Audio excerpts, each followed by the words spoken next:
Very good evening, students, to all of you. Good evening, sir. Good evening, Udre, Charita, Radha.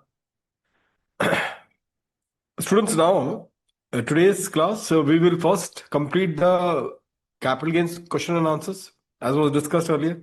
And because one of the important provisions of the IFOS we already have discussed on the gift tax part.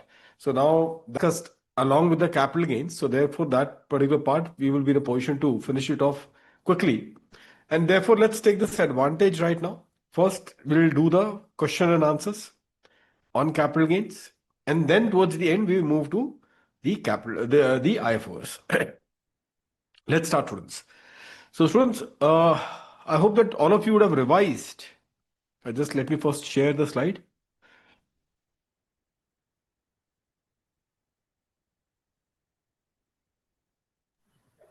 Sir, the notes was not updated and up to 22nd only it is updated in POS.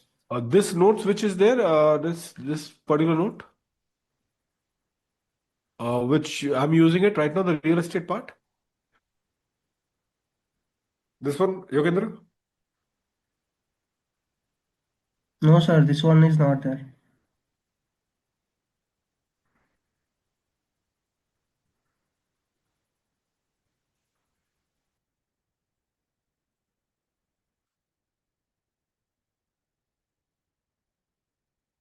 Yoginder, this is the notes which is available as on the 22nd August only. Okay, this is there in the same notes which sir has provided. Okay. Yeah. Okay, so rather it is there in the 22nd. Yes, sir. This notes, the 50 pages notes, right? Yeah, This perfect, is of the 22nd August only. perfect. Yes. So, Yogendra, please just go through the 22nd August portal. Okay. So now, students, we will start doing the practicals in this case, so that whatever we have learned in this context, we will try to now solve it through those practical practicals. Business restructuring practical, students, we already did. Primarily on the real estate parts. This segment, we are doing it now. Let's start, students. So I think last section we referred was section 54, the 82, old section 54, new section 82. Yes, sir. Perfect. Let me just come to that.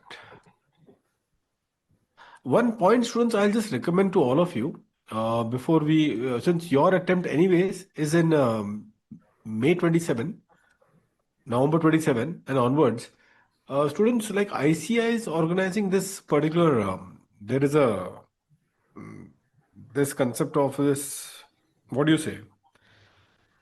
The unlock success through clarity, strategy, and confidence for final students. So this is more about for November 26 attempt students. But what has been presented, students, what has been presented therein, I will strongly request you, because while you're preparing, students, while you're preparing, you will know those finer points that we have discussed. Though it may be discussed for November 26 attempt students, for you also we will have such program. But it is better to go through that, at least on this, because this videos would not be kept for too long, this particular video.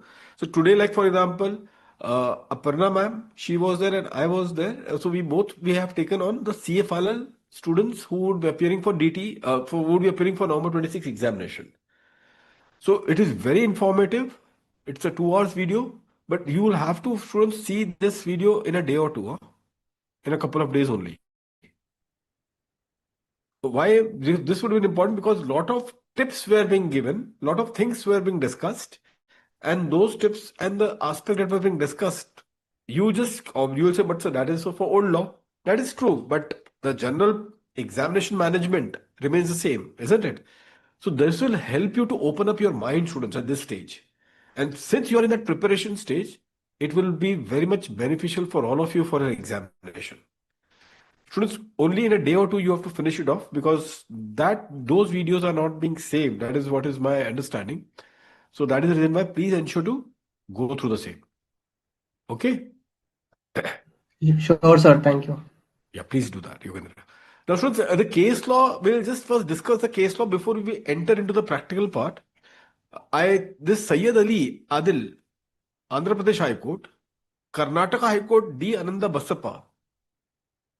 Students, just have a look what has happened. Now, students, you all are aware, I can purchase 2 flats if my long-term capital gains does not exceed 2 crores. In that particular case, students, I am allowed to claim the exemption, and that exemption is for 2 flats, isn't it? But that exemption is only for once in a lifetime. My question to all of you is that, say for example, I have sold a house property in Mumbai and I have purchased, students, I have purchased 2 particular, just a second. I have purchased, students,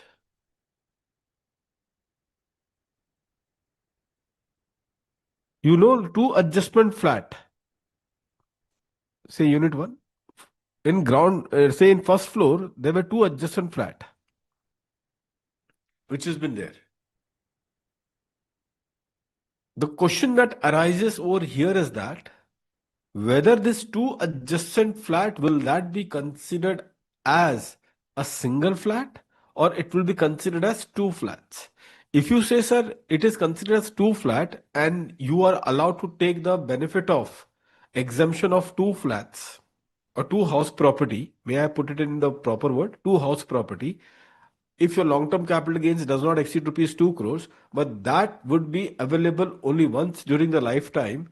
So students, my limit will be exhausted. Next time, if I sell a house property and if I want to purchase a 2 adjacent flat, then I may not be in a position to take it. If you say, sir, it is 2 house property. But if you say, no, sir, if it is only it is to be treated as a single house property. In that particular case, students, what will happen? In that case, whether that limit of 2 flats, will that be exhausted? And the answer is no. If it is to be considered as or treated as a single house property. So students, in this particular case, if you see over here, be careful, students. There were particular case, students, case law consistently one after another. Sayyid Ali Adil, adjacent residential unit, forming one residential house. This is the key language, students. What is the key language? One residential house. So students, the exemption under 82 is in respect of a residential house property. A residential house property in that context. Now, in this situation, if I have an adjustment, students, you know that many people do this in that context. And this, why you take this adjacent flat? Obviously, just to have more of the area. That is major reason. And secondly, more of the area. Generally, the thought process is by taking an adjacent flat. Why don't you, if you have to say, you take another building. You don't do that. You say, no, I want to take adjacent flat. Why? Because that way you get more area and people do this sort of things. You may be aware, yourself would have seen many of such cases up till now, wherein the immediate partition wall primarily has been either they break the partition wall or through outer gate itself they will make a common gate, and they are treating them as a one residential house.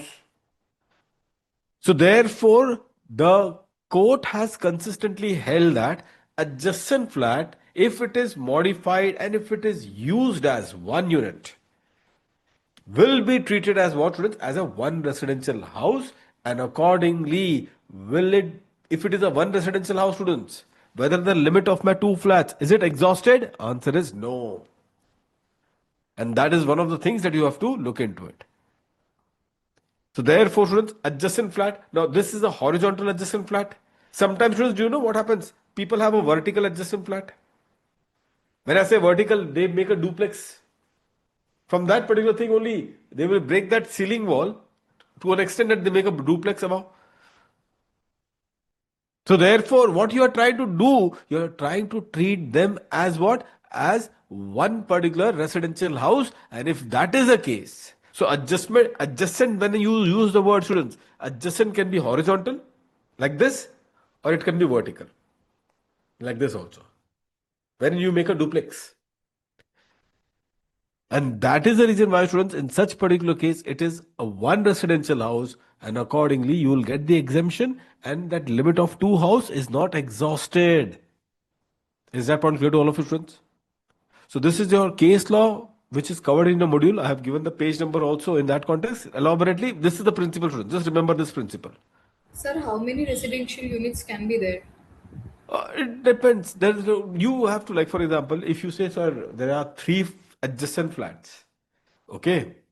Three adjacent flats, and I break them everything, the partition wall, and I treat them as one. So if you are using them as a one residential house, that is it in this context. Okay, Therefore, they would continue to be considered as if it is used as one residential house, like extended family, or maybe a joint family want to stay in one single house. Their requirement itself is what? We want only the adjacent flat in this case, because we treat them as one residential house. We want to treat them as a one residential house for the entire family as a whole. We don't want to live separately in this context. So therefore, if that is the case, so numbers is not an issue. Adjacent can be 2, 3, 4, like that. Adjacent can be any number. Yes, that should be adjacent, not separate. Not separate. Okay, sir. Okay, so if you have got a common passage in between, and then maybe the next particular opposite to my flat, there is a other flat, and then there is a common passage, wherein the general public or the building public, they are moving, then it is not a one this thing in this scenario. Okay, so this is how it has to be considered. So adjacent is the only requirement. So students, this case law is an important one, which I just thought to tell you. Now students, since we are doing residential part, this is, I'll come to this section. It's not that we are going to leave it, but students, before that, I'll just try to do some the important ones. The two sections which are quite important. I'll just first finish off that. And then the least important. When I say least important, I'm talking from the examination point of view, by the way. Just let me first complete the one. Students, let's come to this one.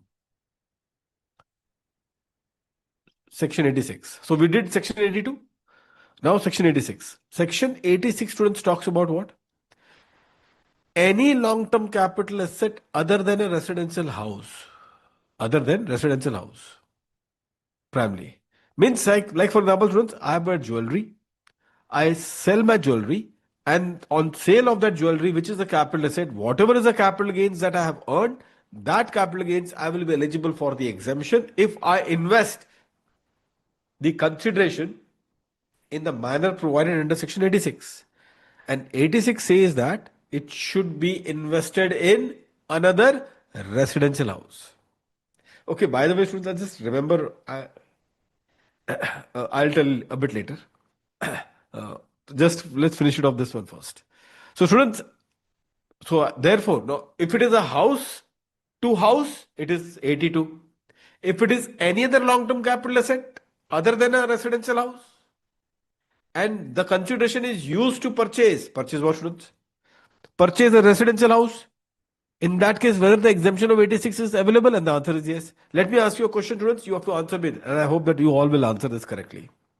I had an office, I sold my office, and I bought a residential house. Whether the exemption would be in 82 or 86? 86. 86, sir. 86, students. Be careful, huh? Because these things, you find it practically happening. These are not some isolated example which I'm giving you. These are some practical. Some of the things are known to me in this context. These are some practical example.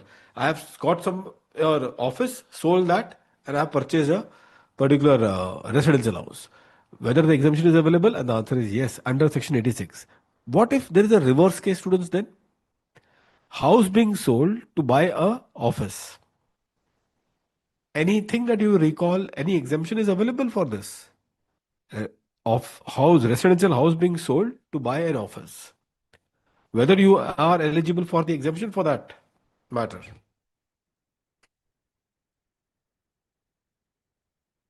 What is your take, students, on this? .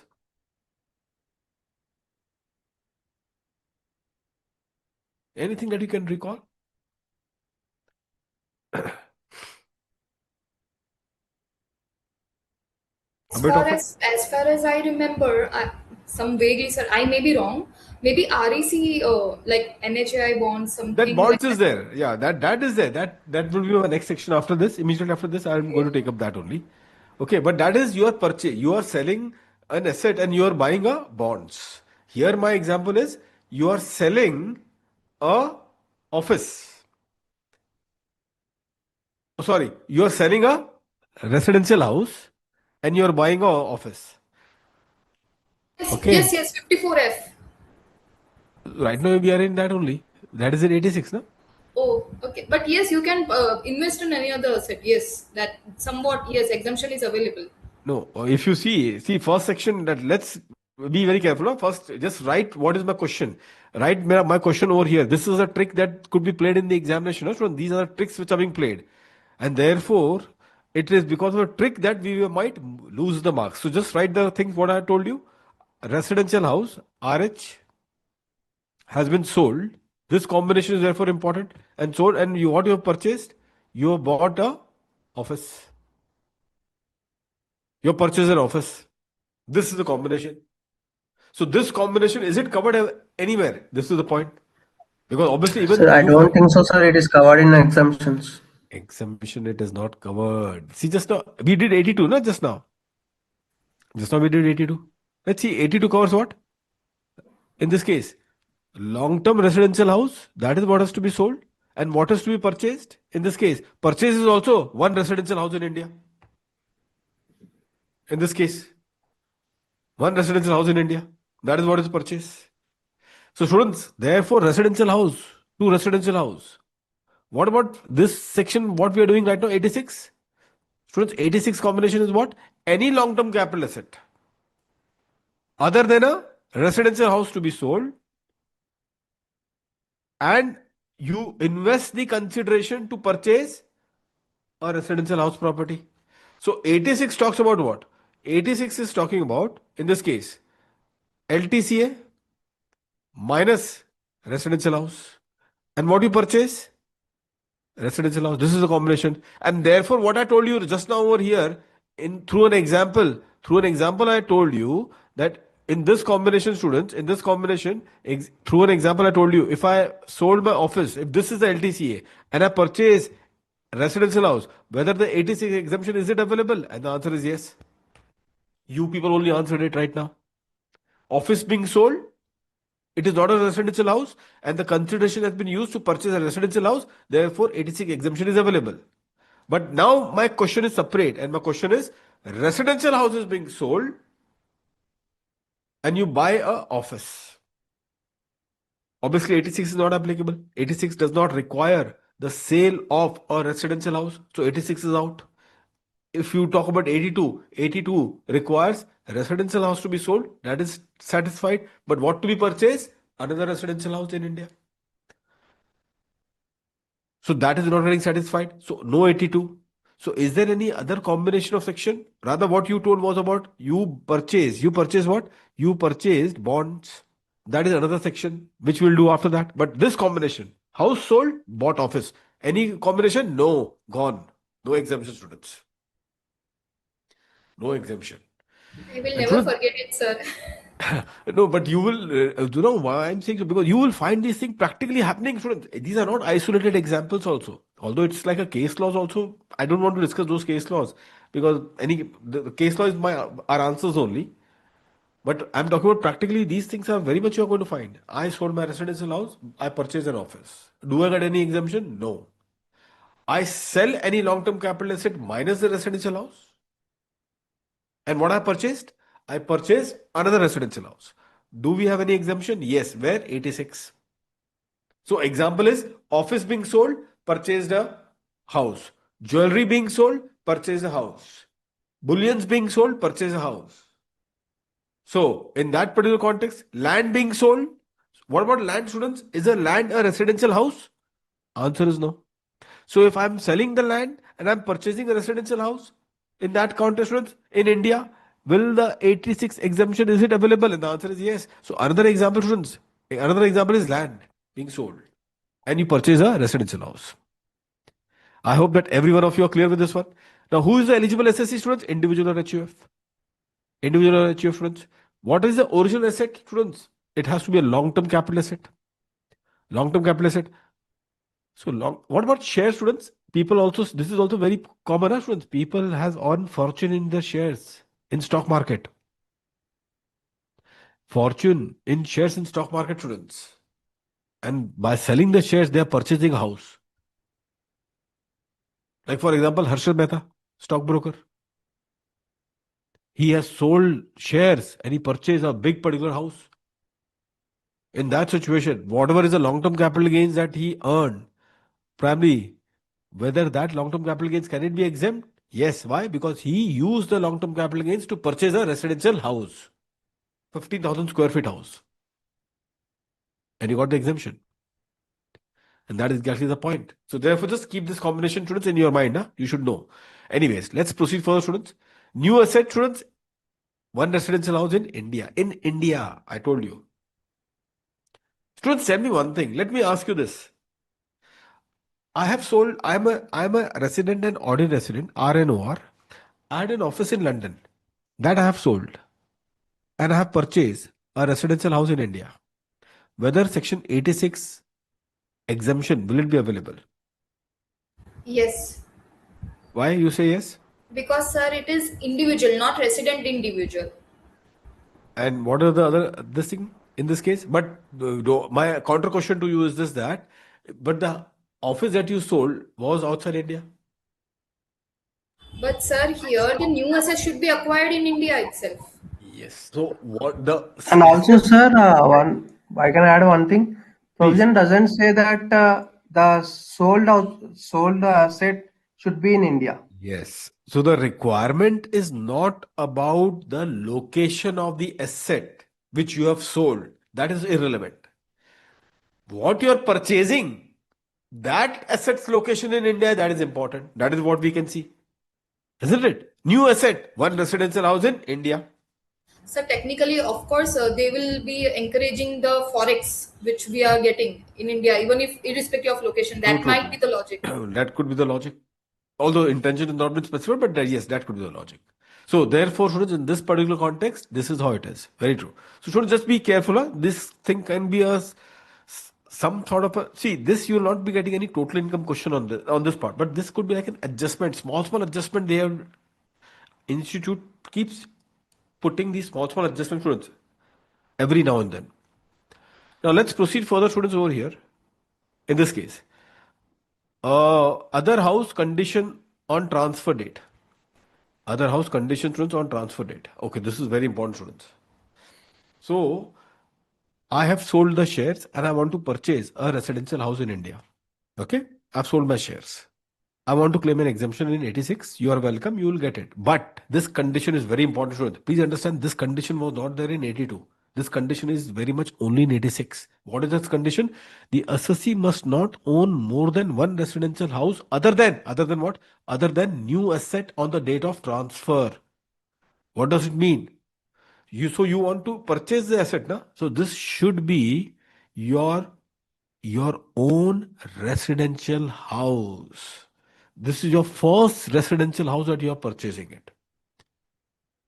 You should not be owning any residential house primarily at the time when you are purchasing this new residential house. This is the condition of 86. You say, no, sir, I already had 5 houses in my name and I sold a shares. Through that, I got the capital gains. And that capital gains I want to exempt. And for exemption, I want to invest in a new residential house. Will I be getting exemption of 86? Answer is no. At the time of purchase, what I told you, students, at the time of purchase, you should not be owning any residential house. This should be your first own residential house, which you are purchasing right now. Only then the exemption is available. Is that clear to all of you, students? Sir, if they have sold one residential house earlier and then purchasing the new one, that's not Yeah, a that is problem. fine. At the time, that is an important word, Radha. Okay. On the date of transfer, that's a game. Isn't it?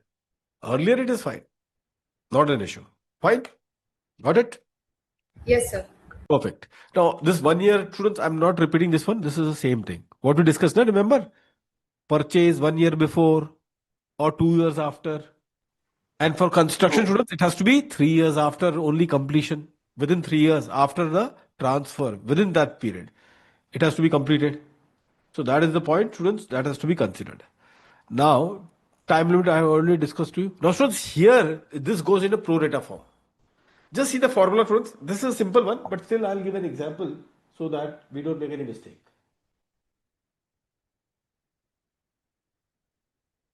Just read this one, quantum.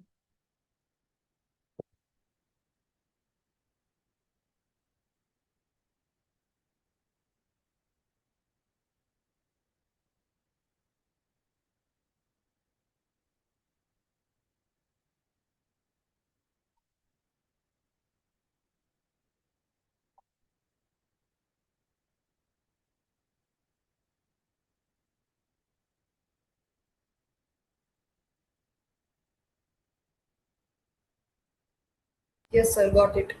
Got it? So this is how, students, that things has to be looked upon. Now, I'll give an example, students, over here. So example is, I think this is a pro rata approach, students. Please understand. This is the fundamental difference. Apart from the other difference, the capital gains exemption computation difference. The capital gains exemption LTCG exemption computation. Exemption computation. Students, how much is the exemption of 82 and 86? 82 I taught you last time also. I think this point also you have written in the box. What is that you have written in the box? LTCG or amount invested. This formula I gave you last time. In new residential house up to how much, students? 2 CR. 10 CR. Oh, sorry, yeah. 10 CR, isn't it? 10 CR is the amount. Whichever is lower. Whichever is lower, students. What about 86? What they're talking about is 86. 86 says, students, like this. This LTCG on the transfer of LTCG on the transfer of residential house. LTCG on the transfer of residential house into what, students? Into, this is a pro rata. If you want to exempt full LTCG, then you will have to invest your entire net sale consideration in the new asset. Entire. Nothing should be in your hand as far as the sales consideration is concerned of the old residential house property. So, net sale consideration invested in, sorry. Just a second. So just correction of this. Transfer of LTCA minus residential house. Isn't it? 86. What is the criteria, students, for 86? So far as 86 is concerned, long-term capital gains on transfer of what? On transfer of long-term capital asset minus the residential house is what I have written. Minus residential house. I hope that you know the logic why I'm saying so. Because in 86, you don't have this combination of house to house, residential house to residential house. This combination is not available. Now, students, over here, this net sale consideration is a new residential house. Divide by what?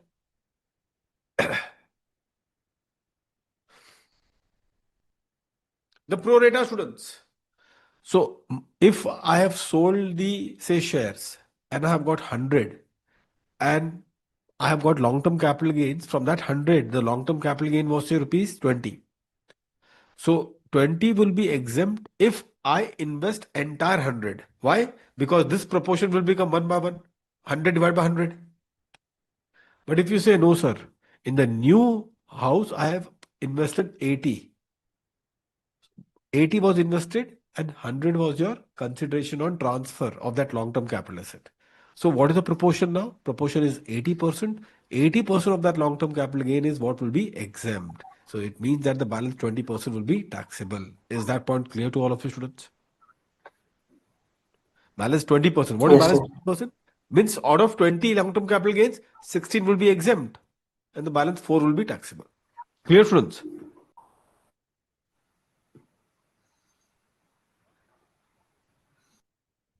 So, LTCG, say for example, this is 20. Okay? Net sale consideration was 100.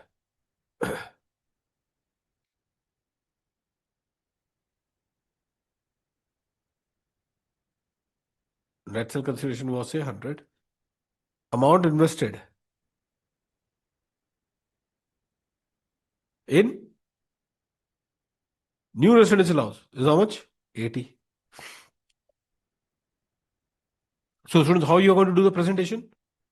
In your presentation, students, for exemption particular purpose, your presentation would go like this. LTCG 20 less exemption under section 86. What is the exemption of 86, students? So, exemption of 86 is a pro rata calculation. Pro rata calculation, which is 20 into 80%, which is 16, and this is 4.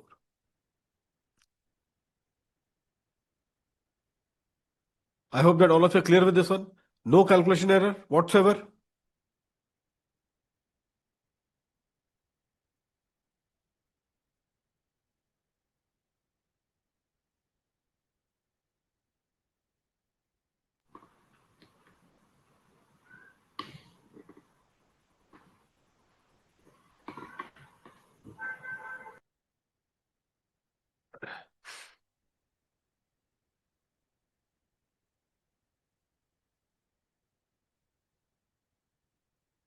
Students, if you're through, let me know.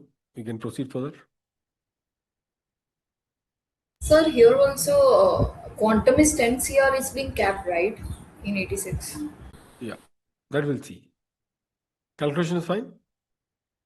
Yes, yes. Perfect, students. So let's take the discussion further, students. Let's take the discussion further.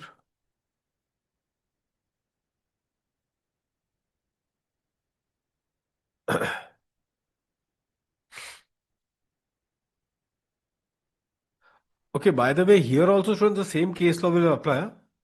If I have taken through adjacent house, then adjacent residential house, then will it be considered as one residential house? And the answer is yes. So that is one thing which should be there. Same case law of Ananda Basappa Karnataka High Court judgment that we discussed. Same would be applicable over here also. So now, students, in this context, just a second.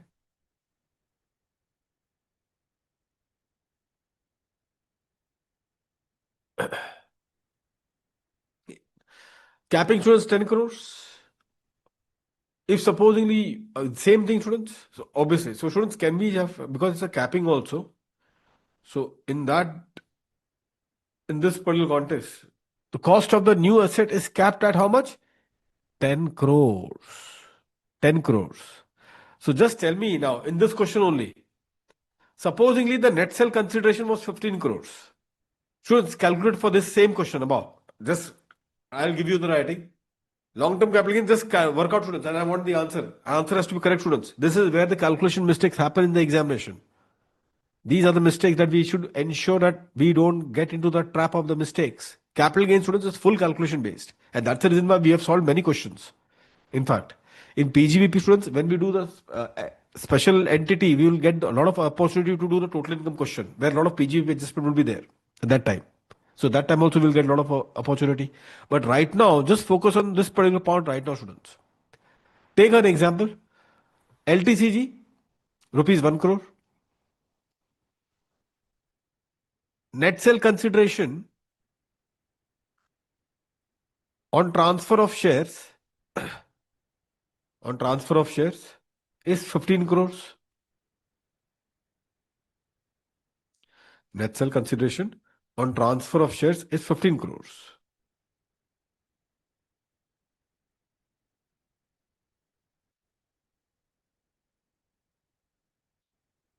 Okay. Amount invested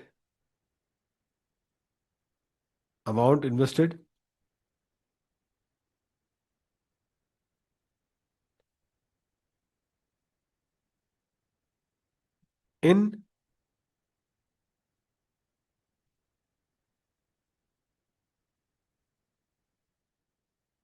amount invested in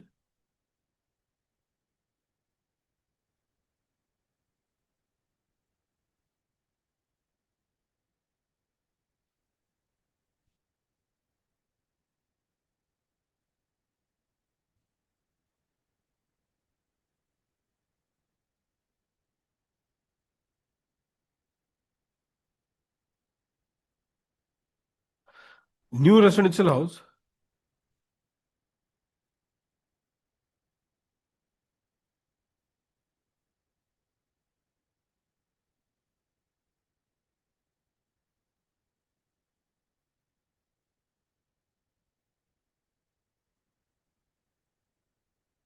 is rupees 12 crores. Full stop. Calculate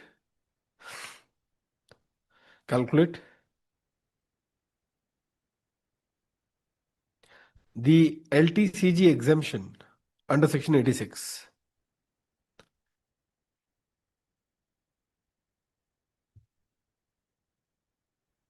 Quickly calculate, students, now.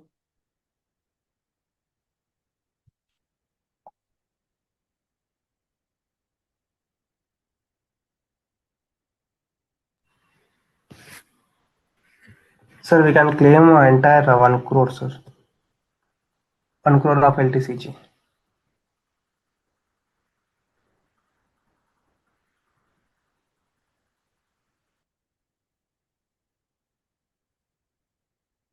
Entire 1 crore of Sir, I am LTCG. audible? Yeah, audible, Yogendra. Yeah, sir. We can claim that entire 1 CR of LTCG. Radha, what is your answer? So I'm just thinking about it. Actually, you have to solve. Sir, I'm solved, but I'm not sure of it. Kanaya, you are there? Gayatri?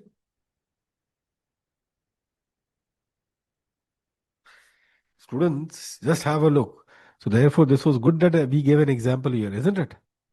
This example came across. This is such an important thing. These are the silly mistakes which can happen in the examination, and this is the trap areas.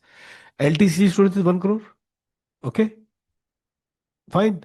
Now the exemption is pro rata. Pro rata means numerator is the net sale consideration in the new asset that you have. The net sale consideration, students, in the new asset that you purchased. How much is the net sale consideration that you have invested in the new asset? 12 crores. But this 12 CR will be restricted to how much? Restricted Restricted to 10 to CR. 10 CR.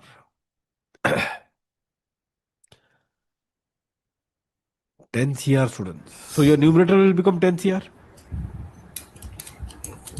What about denominator, students? Denominator will remain 15 CR. Net sale consideration. Yeah. Did you realize that? Fine, Sir, but it is also 10 CR, right, sir? No. No. Denominator will be also 10 CR. No. See, LTCG. Sir, when I refer under 86 subsection 9, the net consideration of transfer will be restricted to 10 CR. 86? 9. Net consideration of? Net consideration of the transfer, if it is more than 10 CR, it will also the excess of 10 CR will be ignored. While What is calculating. ignored is what is invested. The consideration, Yogendra, that is what it is. Sir. Otherwise, there's no logic behind putting this provision. Huh? If No, sir. numerator I and like denominator, they have to make 10 86 CR 8 only. is for investment amount and 86 9 is for net consideration of transfer. Just a second. Huh?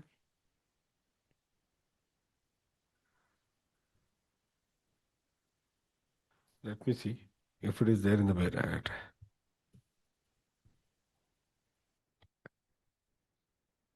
Just give me 30 seconds.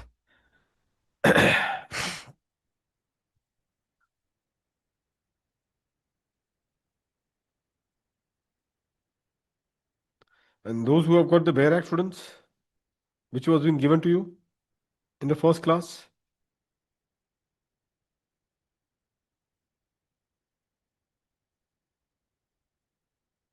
what they've written in this context.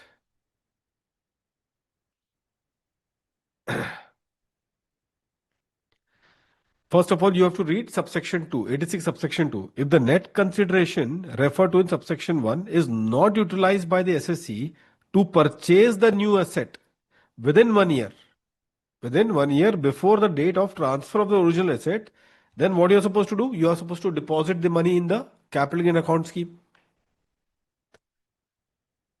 Last lecture also I taught you, this one. When I was teaching you 82, at that time also I taught you this particular point, students. What was that particular point that I taught you?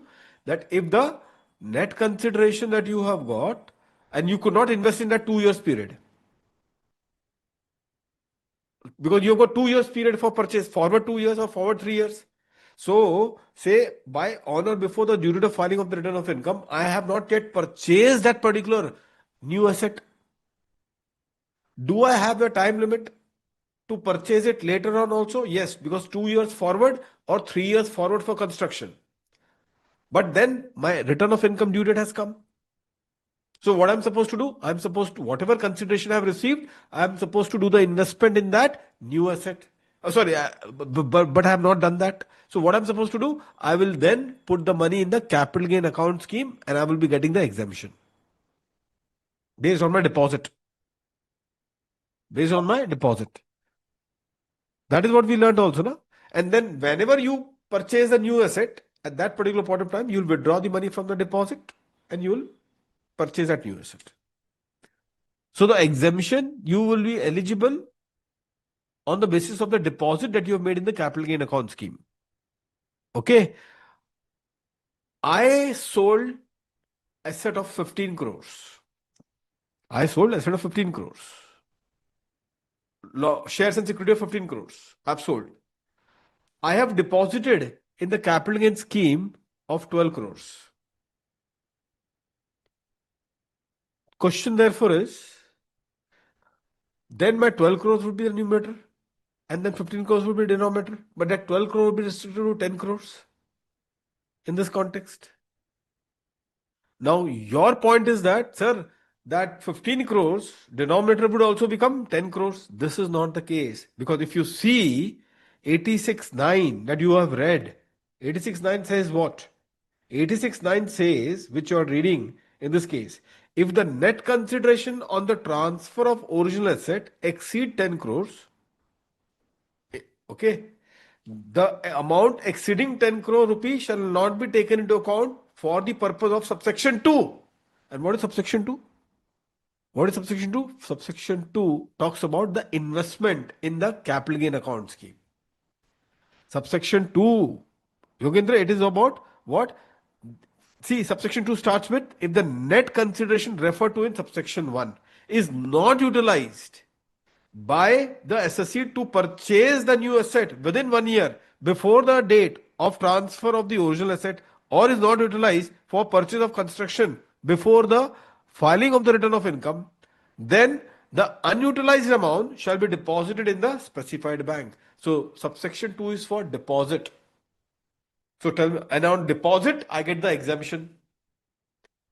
So therefore, that 9 that you have read is for subsection 2. Subsection 2 is for deposit, and through deposit, you are taking the exemption. And deposit goes into a numerator. So how much amount you deposited? You deposited 12 crores. So whether 12 crores is what will be, the net sale consideration deposited in the bank was 12 crores. That deposited will become your numerator. So whether your 12 crores will be the amount or 10 crores will be the amount, it is 10 crores. So therefore, what you only read up till now, you forgot that it is for subsection 2 that is referring. If you see the Bare Act provision fully, so they have written it is meant for subsection 2 only, and subsection 2 talks about exemption through deposit. So here, supposingly here. So first let's finish off this one. So 15 crores, it's not about a denominator turning to be 10 crores. Otherwise, think of it, it will not be logical provision at all. Just think logically. Is it logical? No. Why it is not logical? Because otherwise, in this case, what will happen? Entire long-term capital gain will be exempt. 10 CR divided by 10 CR. And your LTCG will be 1 crore. Obviously, they want to restrict the quantum. So what they have done? They have said that the numerator, what is numerator? Numerator is either investment or deposit. If you cannot make investment in the asset, then do the deposit in the bank. So this numerator, which is either the investment or it is a deposit is what? 89 subsection 2 read with 89 subsection 9. This is how it has to be considered. So your numerator will become how much? Numerator, what is the amount of numerator? Indeed, the numerator, students, in this particular case will be up to rupees 10 lakhs, 10 crores only. And with this pro rata approach, tell me what is the final answer? 0.67. Exemption? Yes, 0.67 CR is a 0.67. Yes, it's 67. exemption. So 0.33, it's taxable. Taxable. LTC is taxable. Yogendra got it? Yes, sir. Fine. So that is for the purpose of subsection 2, and subsection 2 is for deposit, exemption through deposit. Radha, you got it? Yes, sir. Yogendra's doubt was really being, made a thought process very much open. But thank you, sir, for your detailed explanation, actually. No, but I think that this point was because that was the language which was there. But I hope that all of you are now clear with this one. Perfect, sir. Apply the numbers. I think that will sort out the entire thing. Okay. Now, for the case laws part, Sir, yeah. sir, good evening, sir. Sir, Kanhaiya, I have- good evening. yeah, Kanya, yeah. Sir, I have a question, sir. Like, sir, you told na कि residential house being sold and bought an office, right?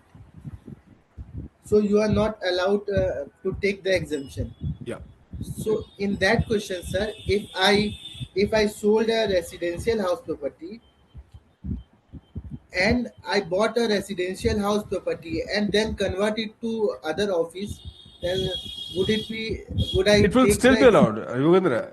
They will not see at the end of the day. Many a times, like many things, a residential house. Generally, see whenever they say residential house, it has to be a cooperative housing society, like a housing society, residential housing society.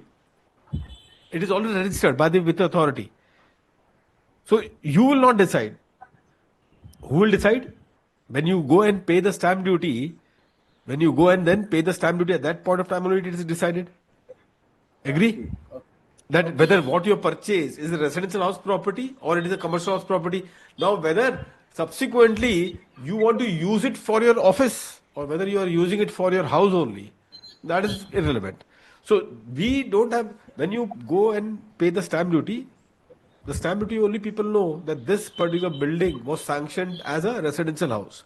Now, whether you are doing residential, whether you are using it as a residential or whether you are using it as an office, that is another criteria. So, PGBP criteria used for the purpose of business and profession, here that is not a criteria. What is criteria? Is what you have to purchase. So, what you have to purchase? A residential house property. They don't write further that it should be used as a residential house property. That use condition is for PGBP, primary. Here it is only the purchase consideration. And what has to be purchased is a residential house property and not to be used further as a residential purpose. They have not used the word purpose. Okay. Got it? Got it. Thank you, sir. So now, students, case law, Kamal Bahal, Delhi High Court. Relief was allowed where the new residential house was purchased. I have given you this example. I think I have discussed this example earlier. You have to purchase the residential house. Did they tell you that it should be purchased in your name? It could be purchased in anyone's name. Purchase residential house, even though you may have purchased in the name of your wife or any of your children. That would still qualify. Okay. And that is precisely the point. So what is required is consideration used to purchase a residential house. Fine. CIT versus Ravindra Kumar Arora. Full relief was allowed where the house was acquired jointly with the wife and the assessee supplied entire consideration. Same thing above. Purchase the house in whose name or with whom you are sharing in the joint name. That consideration should go for purchase. In whose name you are purchasing it, that is not the criteria over here. That is not the language. Sambandham Uday Kumar, Karnataka High Court. Substantial investment or construction within the statutory period was sufficient. Formal completion of possession was not decisive on the facts. Sometimes this is just important, it's on the facts. So therefore, this case law is not that important because this is on the facts. So building was ready, all ready. Only the occupancy certificate was not received. It was in the process. All the things I completed the construction of my bungalow. I am about to go, but I have applied for occupancy certificate. Somehow or the other, there was a delay.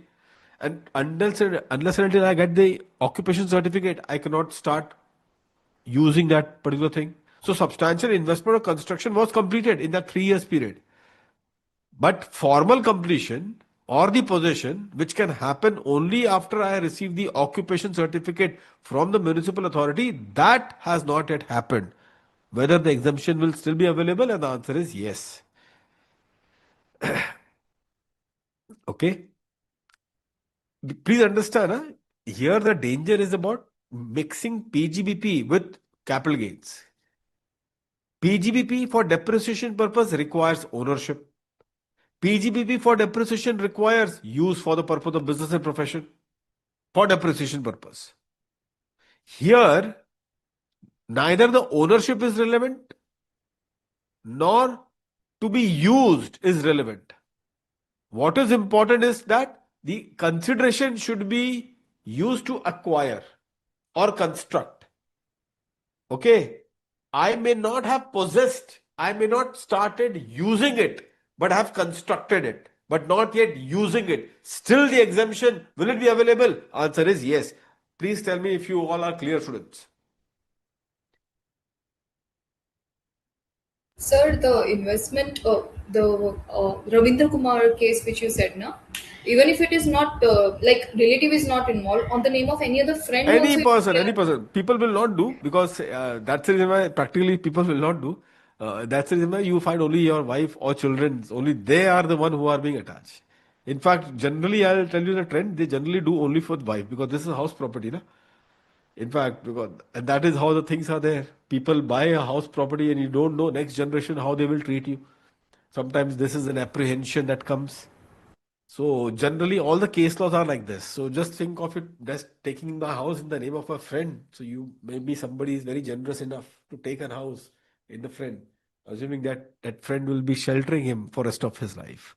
So that's a dangerous proposition. Nobody does it, but still, if just for the sake of imagination that yes, he has taken it in the name of his friend, whether still he would be eligible, yes. To he has to use the consideration to acquire, to construct. In whose name? Irrelevant. Ownership title? Irrelevant. Fine. yes, sir. Gauli Mahadevappa versus ITO Karnataka. The stamp duty deeming fiction for computing capital gains does not automatically replace the actual consideration used in the residential house proportionate relief formula. Now, students, did you notice one thing? In fact, just think of this particular part. Students, we already have learned, say for example, here, I'll give an example, students. A comprehensive example, in fact, over here to all of you. Consider this, students, an example. What they're trying to say. I'll just tell you, give you the example. The stamp duty value was, say, in this case, 1.2 CR. Consideration received is 1 CR. Okay? Consideration, you also take a note of it, students, the example. This example. Consideration received is 1 CR.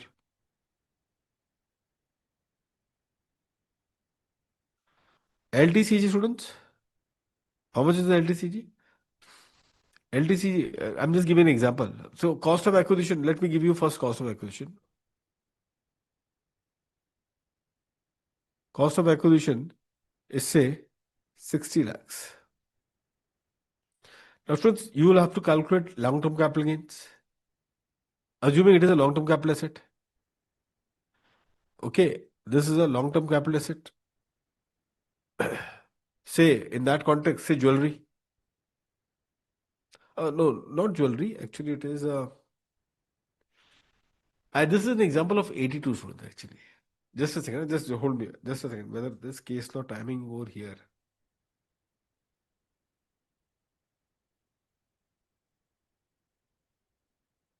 This is a 82 example, friends. This is not a case law of 86. This is a 82. So, one of the good case law. So, this is a long-term, we are doing for this one. Long-term capital gain, long-term capital asset, which is residential house. Now, students, tell me one thing over here. Long-term capital gains, in this case, is how you will calculate long-term capital gains? Full value of consideration, students. Tell me, what is the full value of consideration? 78. Remember that we did. If your actual consideration 100 and if your stamp duty value exceed 110% of your actual consideration amount. If your stamp duty value exceed 110% of your consideration amount, then your stamp duty value will become the full value of consideration. We have seen that. Isn't it? How much is the consideration that you have received? 1 crore. 110% will become 1.1 CR.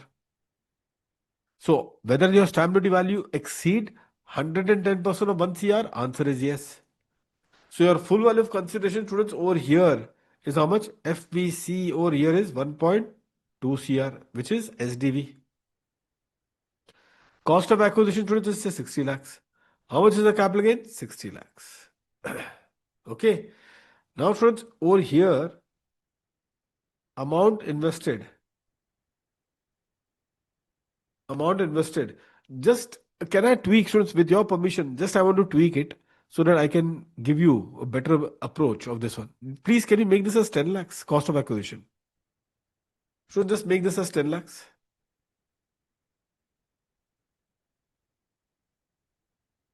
So that my capital gains will become 1.1 CR. My capital gains become 1.1 CR.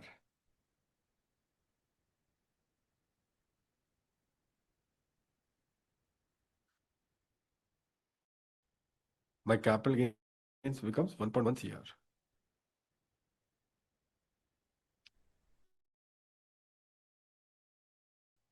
Why shouldn't?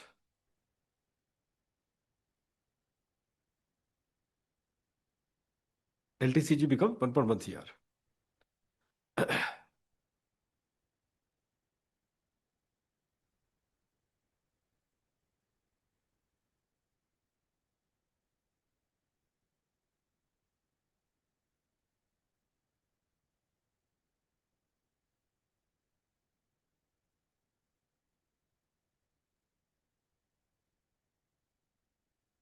Now your amount invested, students.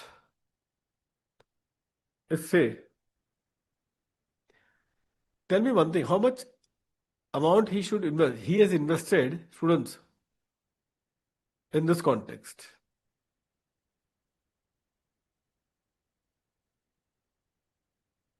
Students, in this regard, although the stamp duty value was being considered for the purpose of computation of capital gains, but for exemption purpose, please tell me, students, whether it is 82 or 84, exemption purpose, the emphasis is only on the consideration you have invested. Do you all agree? Consideration that you have invested. So therefore,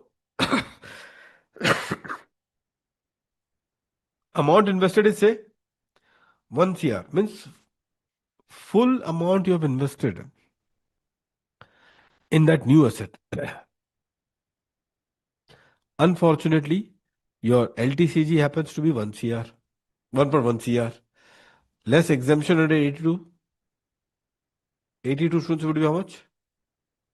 1 CR only. Why? What is the exemption of 82? Long-term capital gains or amount invested, whichever is lower. Long-term capital gains or amount invested, whichever is lower. That is how you calculate the LTCG or amount invested, whichever is lower. So how much is the amount invested? 1 CR only. No? LTCG is 1.1 CR. Amount invested is 1 CR. So how much is this one? 1 CR. So how much is final answer? 10 lakhs. How much is the final answer? 10 lakhs. Got it, students?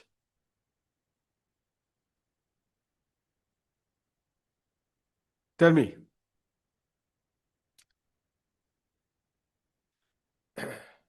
If you have not understood anything, please do let me know, students. I will not mind to explain this one, but just ensure to copy down this together.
Students, just tell me quickly.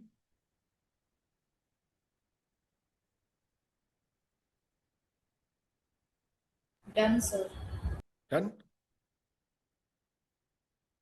So the point that has been there over here is what, students?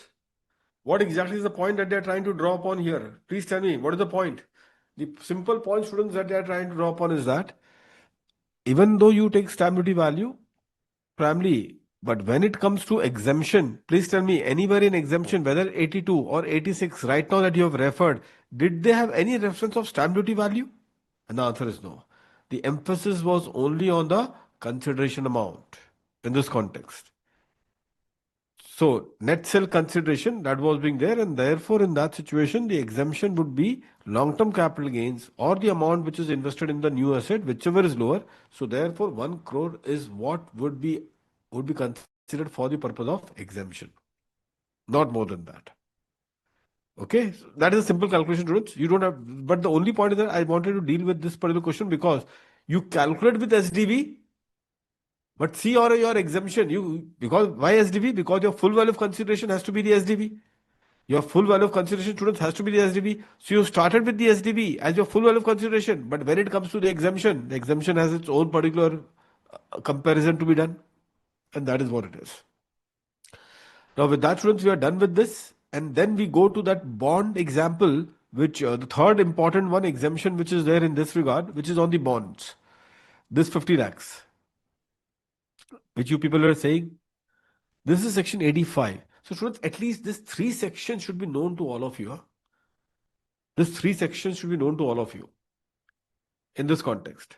By the way, students, tell me one thing. In fact, in that video, tell me one thing. In May 2026 May 2026 examination, students, for an individual person, the indexation option is available before which date? 23rd July 2024. July 2024, students.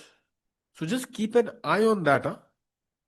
Because if it is before 23rd July, in that context, tell me one thing, they will try to only confuse you. Students, please, okay, let me give you that example so that whatever errors that you will make, I'm just trying to erasing this. Students, I'm just giving you a question, huh? Because here I'm expecting an error to be made. Let me see. Please write here question.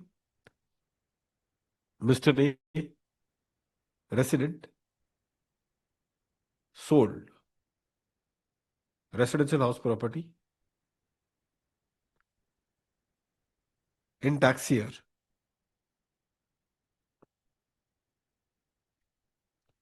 2026-27. In tax year 26-27. Okay. For rupees 1.5 crore. Stamp duty value was rupees 1.6 crore.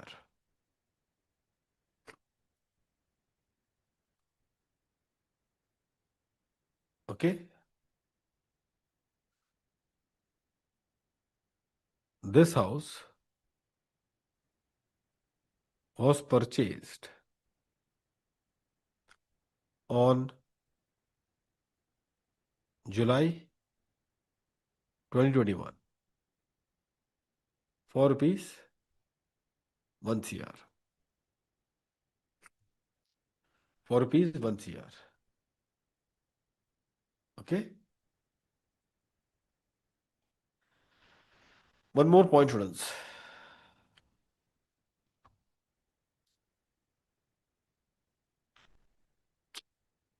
For rupees 1 crore. One more point. Just right. Just a second.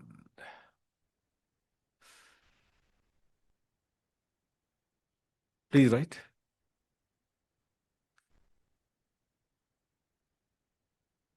The net sale consideration was invested in acquiring new residential house for rupees 50 lakhs. Or for that matter, for rupees 40 lakhs. Calculate LTCG taxable. LTCG taxable. One more information I'm giving you, students. CII of 26-27. I'm just giving a hypothetical number, students. Is 400, and CII of 21-22 is say 325. Just a hypothetical number.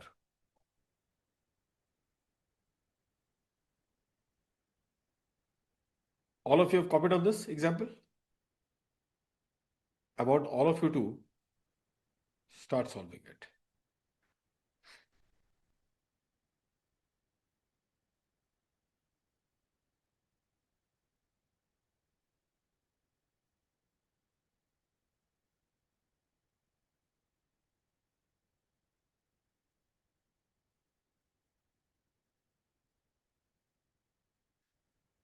Quickly, students.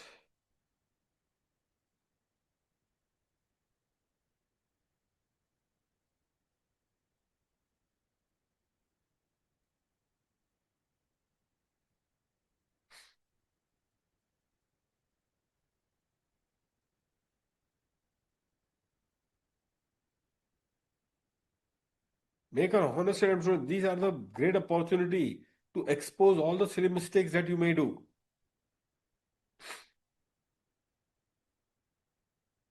In the examination.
Done, sir. Yugandhar, Kanaya, Gayatri. Done, sir. Yugandhar, you're done. Yes, sir. So, students, tell me, you have given the effect of indexation. That's my first answer.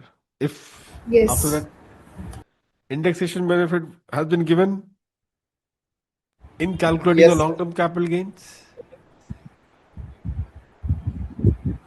Yes, sir, given. and what is the reason for that?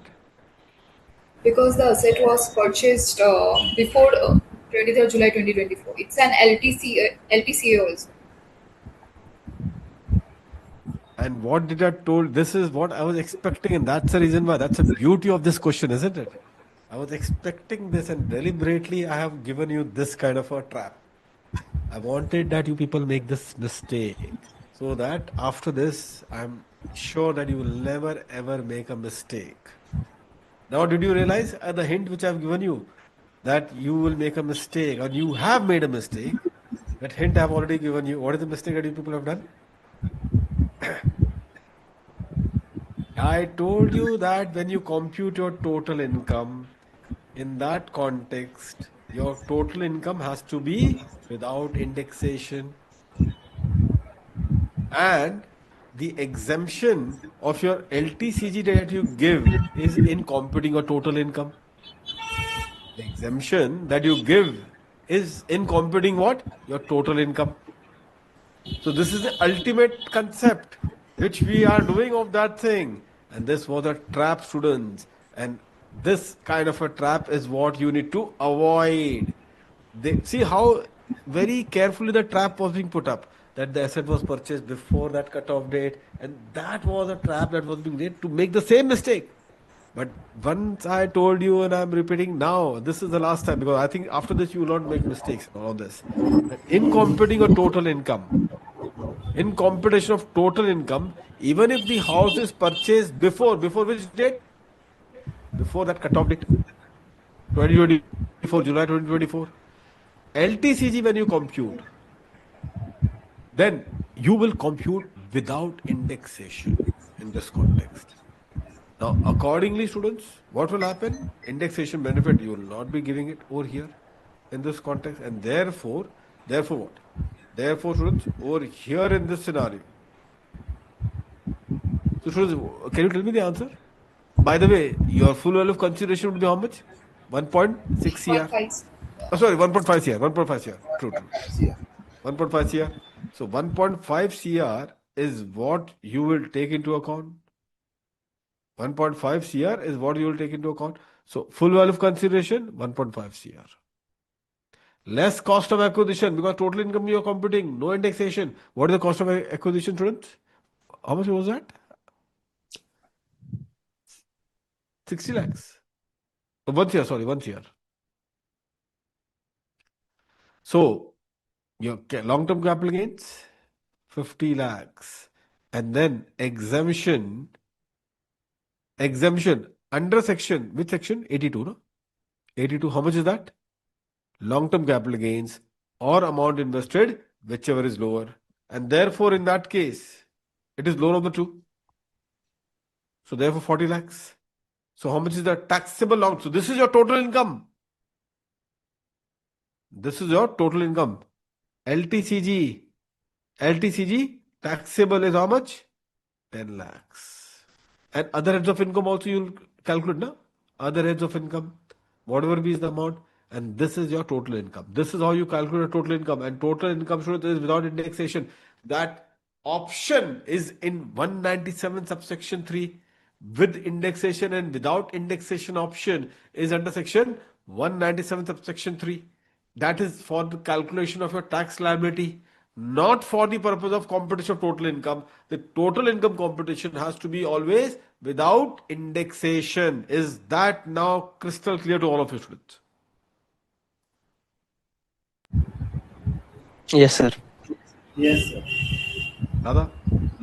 Sir, I was just thinking, actually, it gets me confused because of the total income aspect, sir. Like when special rate of taxes is applicable, then how it is being presented, that's what I was pondering upon, sir. Yeah, Can you so please this clarify upon is that? the presentation. This is the presentation. This is one part, sir. What about the special rates like 12.5% Now, concession let me rates? come to tax liability, although they will not stretch because the question will be quite Correct. lengthy in the examination. But let's Yes. see the tax liability computation. Uh, Tax liability computation. Okay, since she has asked it, let's do this one. I'm for the sake of that, I'm not taking out that exemption particular part. Huh? I'm just only focusing on this thing. So tax liability when you calculate, on which calculate the special tax. I'm only focusing on that, which is under section 197. So when you calculate for tax liability calculation, and when you have to calculate a special tax, so obviously you have to do this two computation without LTCG. No, without indexation. Now without indexation, we already have the answer. Without indexation, we already have the answer. What is the answer? How much is the LTCG? 10 Tax lakhs. 40 lakhs, no? Oh, sorry, 10 lakhs. 10 lakhs, sir. 10 lakhs, 10 lakhs. You will copy it on this one also, Radha. So that all of you will copy it on so that you know the overall presentation. Although I will have my limitation that they may not target you up till here, they would try to test you till total income because they do know that you will make mistake in that total income itself. So LTCG 10 lakhs into how much is the rate? 12.5%. So your answer is how much? 1,25,000. Fine. With indexation. Now, with indexation, this is what you people have calculated it. You have to now help me. This is how you will have to do. What you people calculated now. This is what you people have to do. Yes. With indexation, the cost of acquisition was coming 0.8125. Okay, let me do this because I think in recorded mode also people will see. So let's see. Can you just help me out with the numbers quickly? 1.5 CR it was, if I'm not Sir, mistaken. sir, with indexation, should we not give sir 1.25 lakh relief while calculating No, LTC? it's section. No, it's 198 for listed ones. It Yeah, is that for is for general listed. provider, it's 197. Oh, okay. So all this thing would be there. Anyway, so in this case, full value of consideration 1.5 CR. Okay. Can you tell me? I just confirm up with the numbers, students. Full value of consideration 1.5 CR. Correct. Okay. Less now index cost of acquisition. I think the cost of acquisition 1.23, sir. 1.23 after Yes, sir. indexation. After indexation. Sorry. 1.23, no? All of you are getting it, Yes, students? sir. Correct, Radha? Yes, sir. Correct. So how this is your 1 CR into 400 divided by 325. I think this is the thing that you people have done it. Yes. Yes, sir. Perfect. Yes, sir. So now you have got LTCG. LTCG here. How much is the LTCG? 27 lakhs. 27 lakhs. Less exemption. How much is exemption? 27 lakhs. Full 27 lakhs. 27 lakhs. Yes, sir. Isn't it? That's exactly the point. See here. LTCG 27 lakhs. Why? LTCG minus the amount invested, whichever is lower. So obviously exemption is lower as compared to amount invested. So therefore taxable is nil. If taxable is nil, what is the tax here? Tax is also nil. Tax is also 0. So you will take this option of nil. Your LTCG liability is nil. But in the presentation, can you see the game that the government has played? In the presentation, does LTCG has a contribution in the total income? Does LTCG has a contribution to total income? And the answer is yes. LTCG has a contribution to total income because when it comes to total income, we don't do the indexation part. And therefore, there is a contribution of LTCG in the total income. And that will help the government for the surcharge part, if at all, from other income. If we add other income with this remaining LTCG in the total income, possibilities are there that it may hit the surcharge 50 lakhs above. And if that is the case, what will happen? The surcharge would be applicable, though not on this LTCG part because LTCG has become nil in the option thing, tax part. But for the other tax, whether the surcharge will that be imposed? And the answer is yes. I hope that now this point is well clear to all of you students. Yes, sir. Only in that specific tax liability on the capital gains would be excluded. Otherwise, all other incomes tax liability will Yeah, be yeah, there. that will be there. This is only for Okay. LTCG calculation that I've shown. We will take it separate, in short, Separate, for tax separate. liability. You don't show it like this. You show it as a working note. LTCG tax, refer working note. So when it is a tax liability competition, this is a working note competition. Okay, sir. Your main competition when you do of tax liability, other incomes also would be there, no? So that is the reason. Fine. Yes, sir. Done. So now, with that, students, I hope that all of you have copied down this. Now you have a full-fledged clarity about the application, how you do this in the practical part. And at least these are the trickiest part, students. Huh? Most trickiest part was having the combination of before 2020, July 2024, okay, and having also the exemption effect. Then how the situation will be applied. So 99.9% students, they will make a mistake of doing the indexation while computing the total income and then giving the exemption in that total income itself on the exempted long-term capital, on the index long-term capital gains. And then in that case, your answer would be nil. So total income, the contribution of capital gains in your total income would be nil, which is incorrect. Okay. So therefore, with that, students, let's proceed further in this regard. Let's proceed further, students. We are in the bonds part, students, now. So who is the eligible SSE? Any SSE. Now you see, maximum, the most popular exemption, students, is for individual and HUF. If a company earns a long-term capital gains, students, a company SSE or a partnership firm, if a company and a partnership firm SSE, if they earn a long-term capital gain and they want to claim an exemption from their long-term capital gains. So what is the investment avenues available to the companies and to the partnership firm? Students, for them, there is only one. This is a general avenue. There are specific cases like SEZ and other things. But this is the only particular general avenue of exemption available to a company, available to a partnership firm.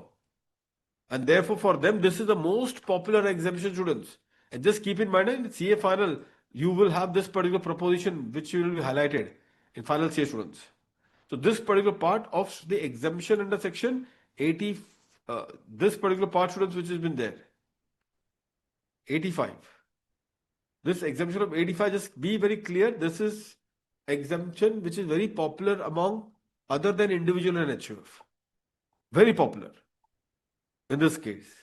So if you see over here in this regard, so who is the SSE? Students? Any SSE? Any SSE? Original asset, students, long-term capital asset being land or building or both. But please understand the restriction for the company. Obviously, the company may not hold jewelry, isn't it? In this context. The company may not hold jewelry in this context. So, in this regard, students, there is one important case law. Or may I put it this way? I'll give you a particular another trap, students. Be ready for the trap. Huh? Be ready for the trap. But before that, we'll complete this part. So original asset, students, is long-term capital asset being land or building or both. New asset is specified bonds notified for section 85. Time limit is investment within 6 months after transfer. What is the quantum? Lower of long-term capital gains and amount invested subject to the aggregate statutory ceiling of 50 lakhs. Do we have a CGS route? No CGS route because 6 months only. Na? See, CGS route is available for whom, students? Those who have got 2 years, 3 years of forward timeline to purchase, which is the case of an individual in HUF, what we have seen in 82 and 86. Because for them, the due date of filing of the ROI is already expired. But the timeline to purchase or the timeline to construct, that is not yet expired. So the government wants to ensure that you are intending to purchase or intending to construct the house property in future, but for the time being you have not made such investment till the date of filing of the return of income, do one thing: whatever funds that you have got, you do the investment in the capital gains account scheme. But what about for the company or partnership firm who are claiming, he wants to claim an exemption under Section 85 by making the investment in the bonds? For them, whether this particular things will it be available? And the answer is no. And why is it not available for them? Think logically, students. You got the answer. And what is the answer over here? Because for them, the time limit to make the investment is only 6 months. Say, for example, even though they do it on 31st of March, they transfer the land or building, say on 31st of March 2027. 6 months from that becomes 30th September, which is well within the due date of filing of the return of income. Well within the due date of filing of the return of income for the company also.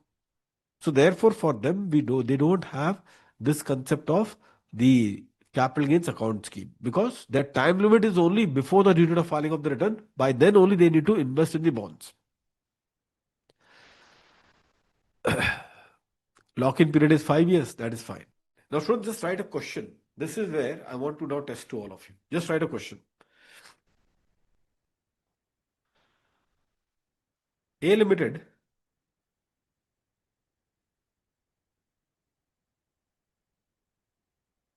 A Limited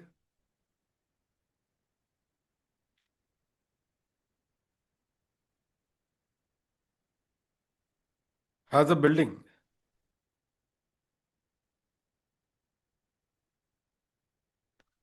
A Limited has a building, has one building in the block,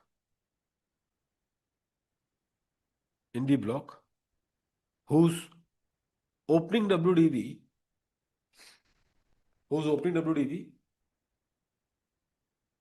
is rupees 10 lakhs. Whose opening WDV is rupees 10 lakhs.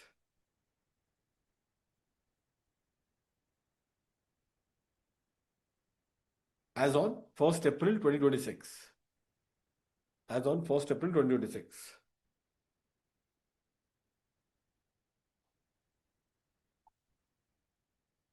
Full stop. They purchased this building.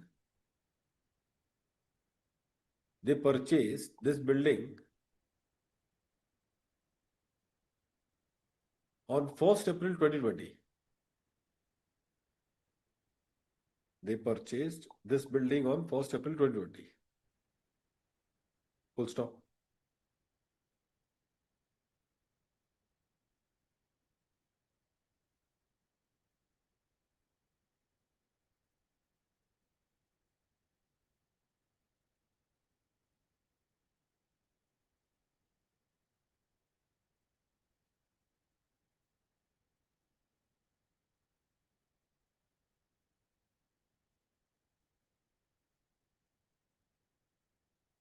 On 30th September 2026,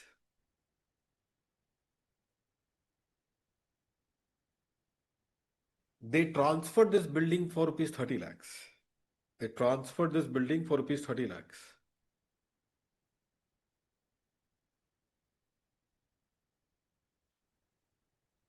Full stop.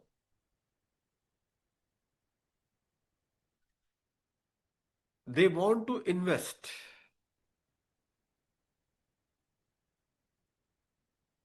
They want to invest in the notified bonds,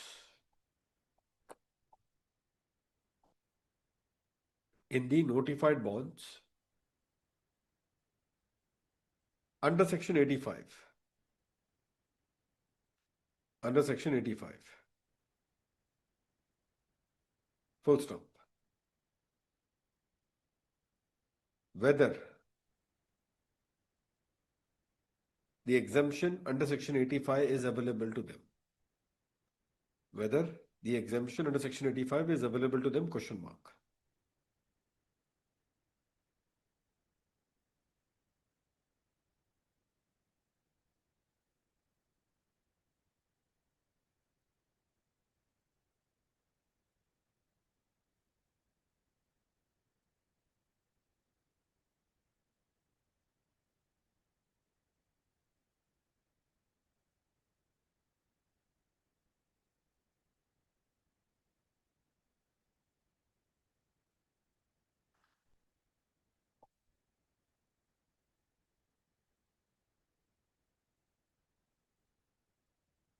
So what is your take, students?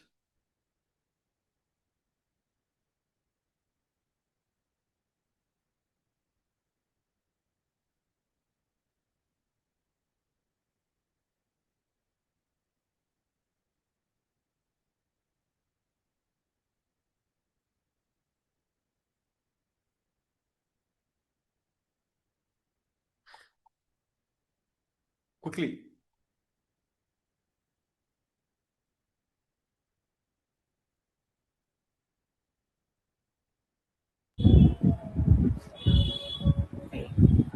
Okay. Hello. Yeah, Kariya say. Yes, sir. Sir, what I think, sir, because the building is depreciable building, sir, having WDB. So in that case, simply we calculate the capital gain by deducting 10 lakh from 30 lakh. So 20 lakh will be the long-term capital gain, and they can invest. They hello. Yeah, I'm listening. You're audible, Kariya. So sir, they can invest within 6 months from the date of transfer, sir. Okay. Any other answer? Sir, my answer is 20 lakhs, sir. Actually, Okay, sir. yeah, got it. You got it. Any other student who want to give the answer?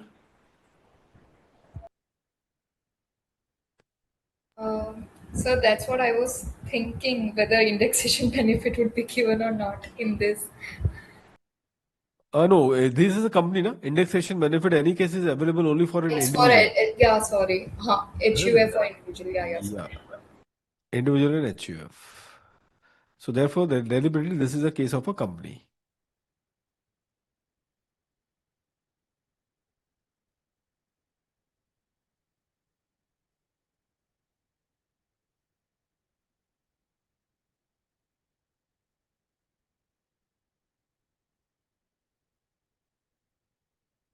How about you, Yogendra?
Students, are you aware of this particular point?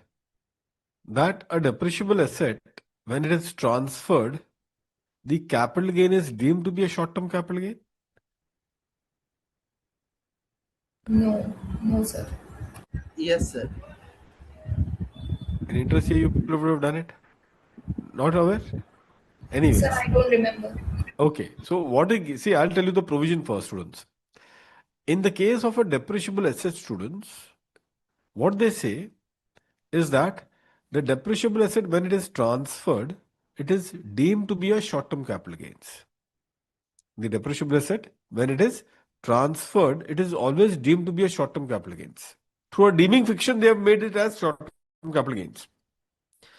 Through a deeming fiction, they have made this as a short-term capital gains. So that is the provision which has been there in that particular context. Okay, so this is a standard.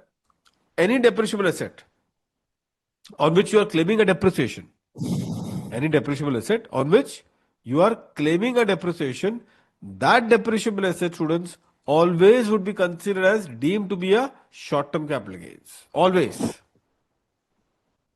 Fine. So first take a note of it, students. This point, and then I'll elaborate further. First, you'll just take this part and then I'll elaborate further. A depreciable asset. A depreciable asset. Take a note first. Depreciable asset. In the bracket, right after that. In the bracket, right, students? That is asset which is used for the purpose of business and profession, on which asset which is used for business and profession, on which depreciation is claimed,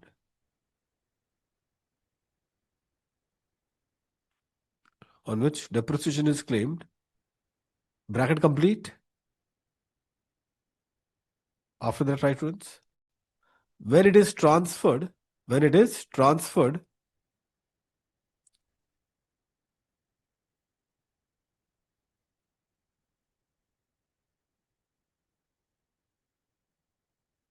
transferred then any gain or loss, then any gain or loss arising from such transfer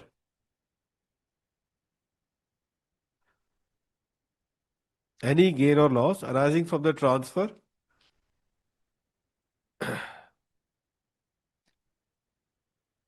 shall be deemed to be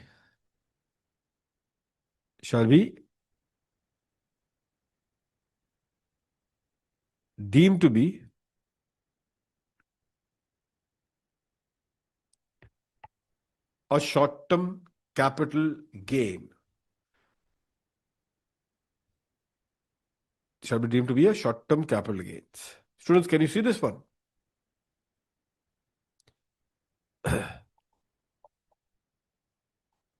In the notes, it is already captured. Please continue further, students.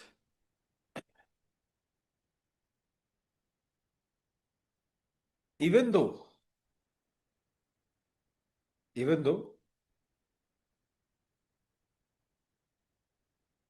the depreciable asset,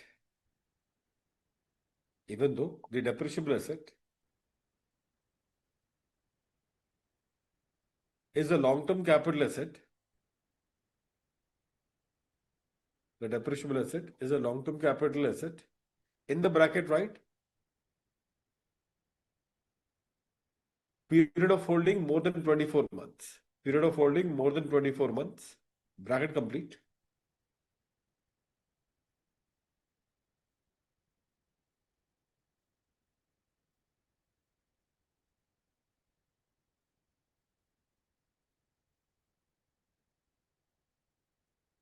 The gain arising from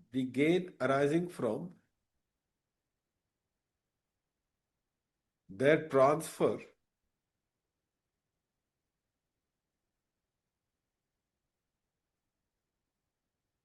will be deemed as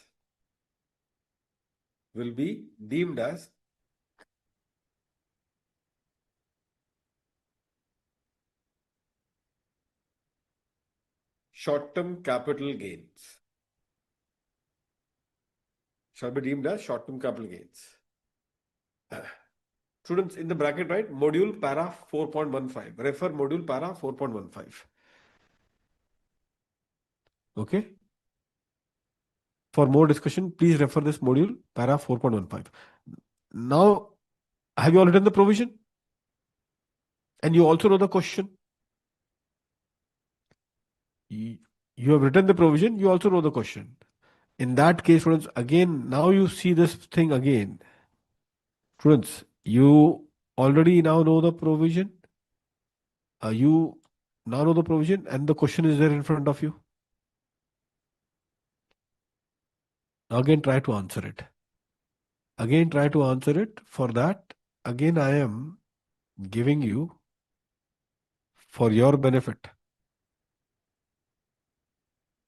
Last time, section 85.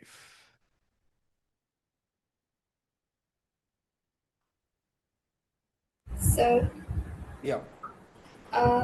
like Sir, it is, even though it is termed as a short-term capital gains, but it is a long-term capital asset, right? Because the thing, original asset is already a long-term capital asset. So that's why the exemption should be available. That's what I And feel. that exactly is the point. Ace Builders Private Limited judgment, many judgment is there of this. Many judgment is there, students, of this. For exemption purpose, students, can you see this? For exemption purpose, what is required is the existence of a long-term capital asset. They are not talking about long. See, if they would have, please pay attention to what I'm saying. If they would have said that exemption is available to a long-term capital gain, then in that, this example, which I have gave you, exemption is not available. But the emphasis of the exemption under section 85 is not on the nature of the gain, but it is on the nature of the capital asset which is transferred. So, what is the nature of capital asset that should be transferred? It should be a long-term capital asset, being land or building. So, if it is a long-term capital asset which has been transferred, then even though it may result into a short-term capital gains by that deeming provision, which I have just now made you write, still the exemption of section 85 will be available. Please write to the next line. The emphasis of the exemption under section 85, the emphasis of the exemption under section 85 is not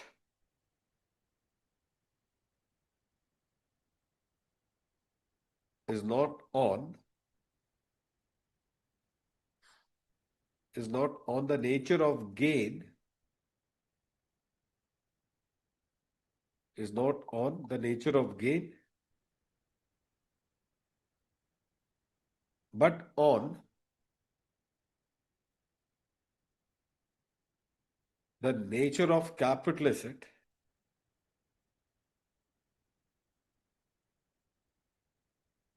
which is transferred.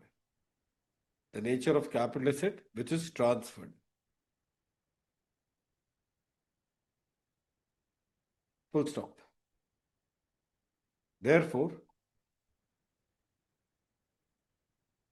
a depreciable asset, comma, if it is a long-term capital asset,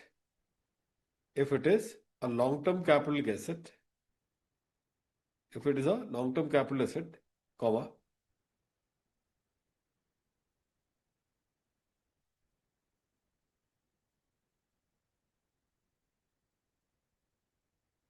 may be deemed as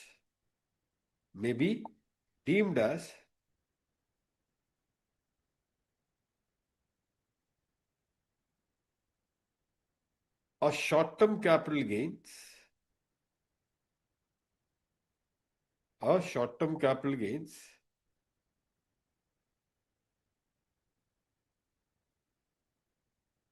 but the exemption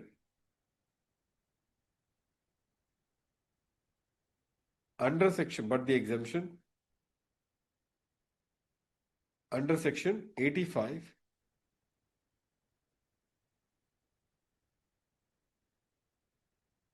will be available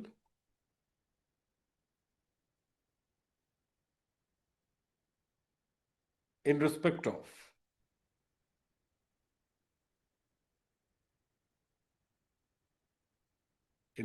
such deemed STCG. In respect of this deemed STCG. Full stop, students. I hope that all of you are clear with this for now. Now, students, there are 2-3 exemption. Now they are straight. Now with this, you can easily trade off these 3 exemption which I'm leaving for all of you. Any queries that you may have, you can just ask me in the next particular class. That is absolutely fine. Okay, but they are quite straight. But do ensure to do them, though we don't find any question now because they are very specific and there is no case law on that. wherever all that discussion today that we had up till now, they're all based on the case laws. Okay, so therefore there are heavy case laws which are involved, and therefore these are tricky and the trap and the permutation combination that we did. Only these three sections, 82, 85, 86, has all the permutation combinations that we all discussed today and the last lecture. Rest of it are straight particular provision, which is quite manageable. Now, Shruti, you can take a break, and after that, we will now finish it off. The Q&A segment finally. Further Q&A, and that will be the final nail in the coffin so that you get the required particular confidence in this particular area. Okay? So, students, let's Sir, what was the case law for Section 85? Because you ACE explained about builders. the ACE builders. ACE builders, private Okay, limited. ACE. Okay, sir.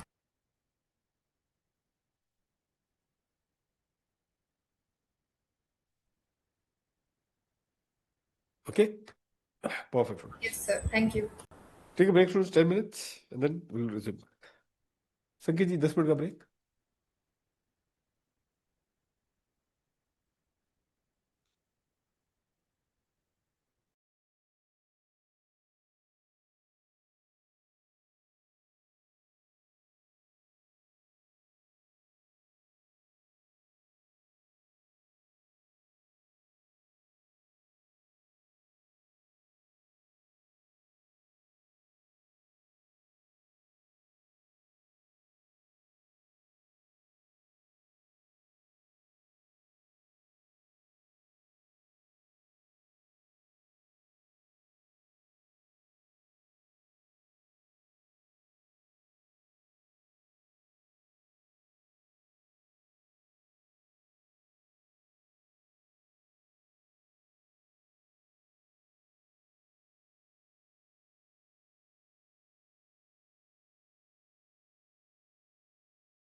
Hello, students. Students, in this notes, you will find the TDS particular parts also has been mentioned. Part D. This chapter, students, in the notes it has been given to you over here. You will appreciate this when you do your final revision, because at that time TDS chapter would also be over. And at that stage, revising and in an integrated manner would be really be helpful. So therefore, this notes would become very comprehensive notes, which also involves primarily your TDS angle on the immovable property transaction. TDS angle for the immovable property transaction, students. So therefore, in that particular context, let's students now come to the case study.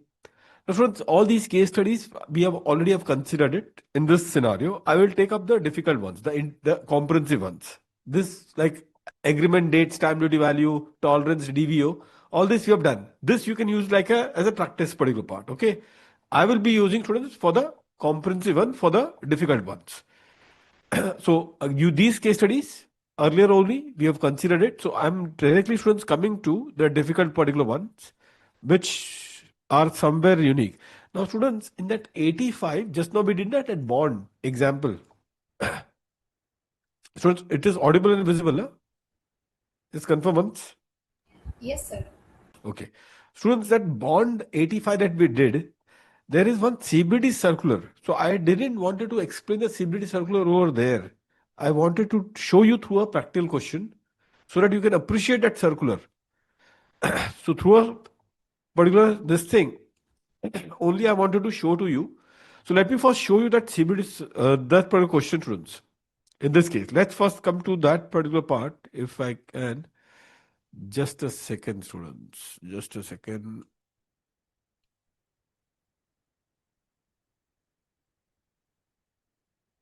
This compulsory acquisition of urban agriculture land, do you know that?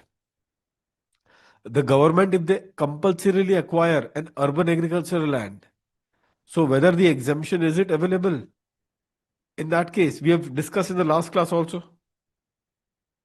Yes, sir. Preceding 2 years, if he has used for Yeah. agriculture purpose. If they have been used for the same. So that exemption, students, should be there. So that exactly the point, students. So therefore, this is what it is in this regard. Now coming back, therefore, students, in this context.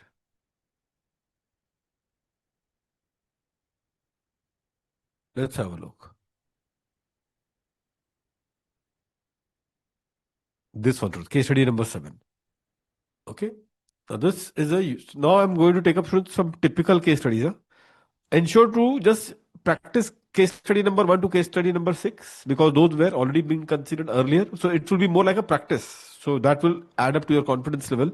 Let's take up this case study number 7. This is having one typical CBD circular, which is there in your notes in section 85, the bond exemption, the investment in the bond through which you got the exemption, that I have covered in this case study number 7.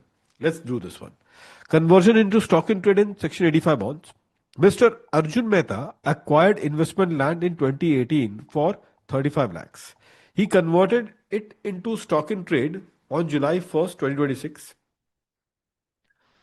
when fair market value was 80 lakhs. The entire converted stock was sold on 1st of December 2027 for rupees 1 crore 30 lakhs.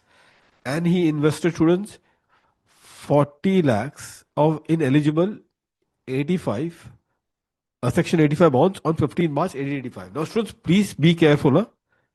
Please be careful. See what has happened.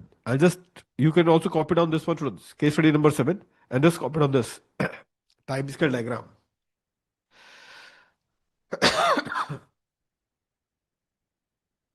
2018, the investment acquired in land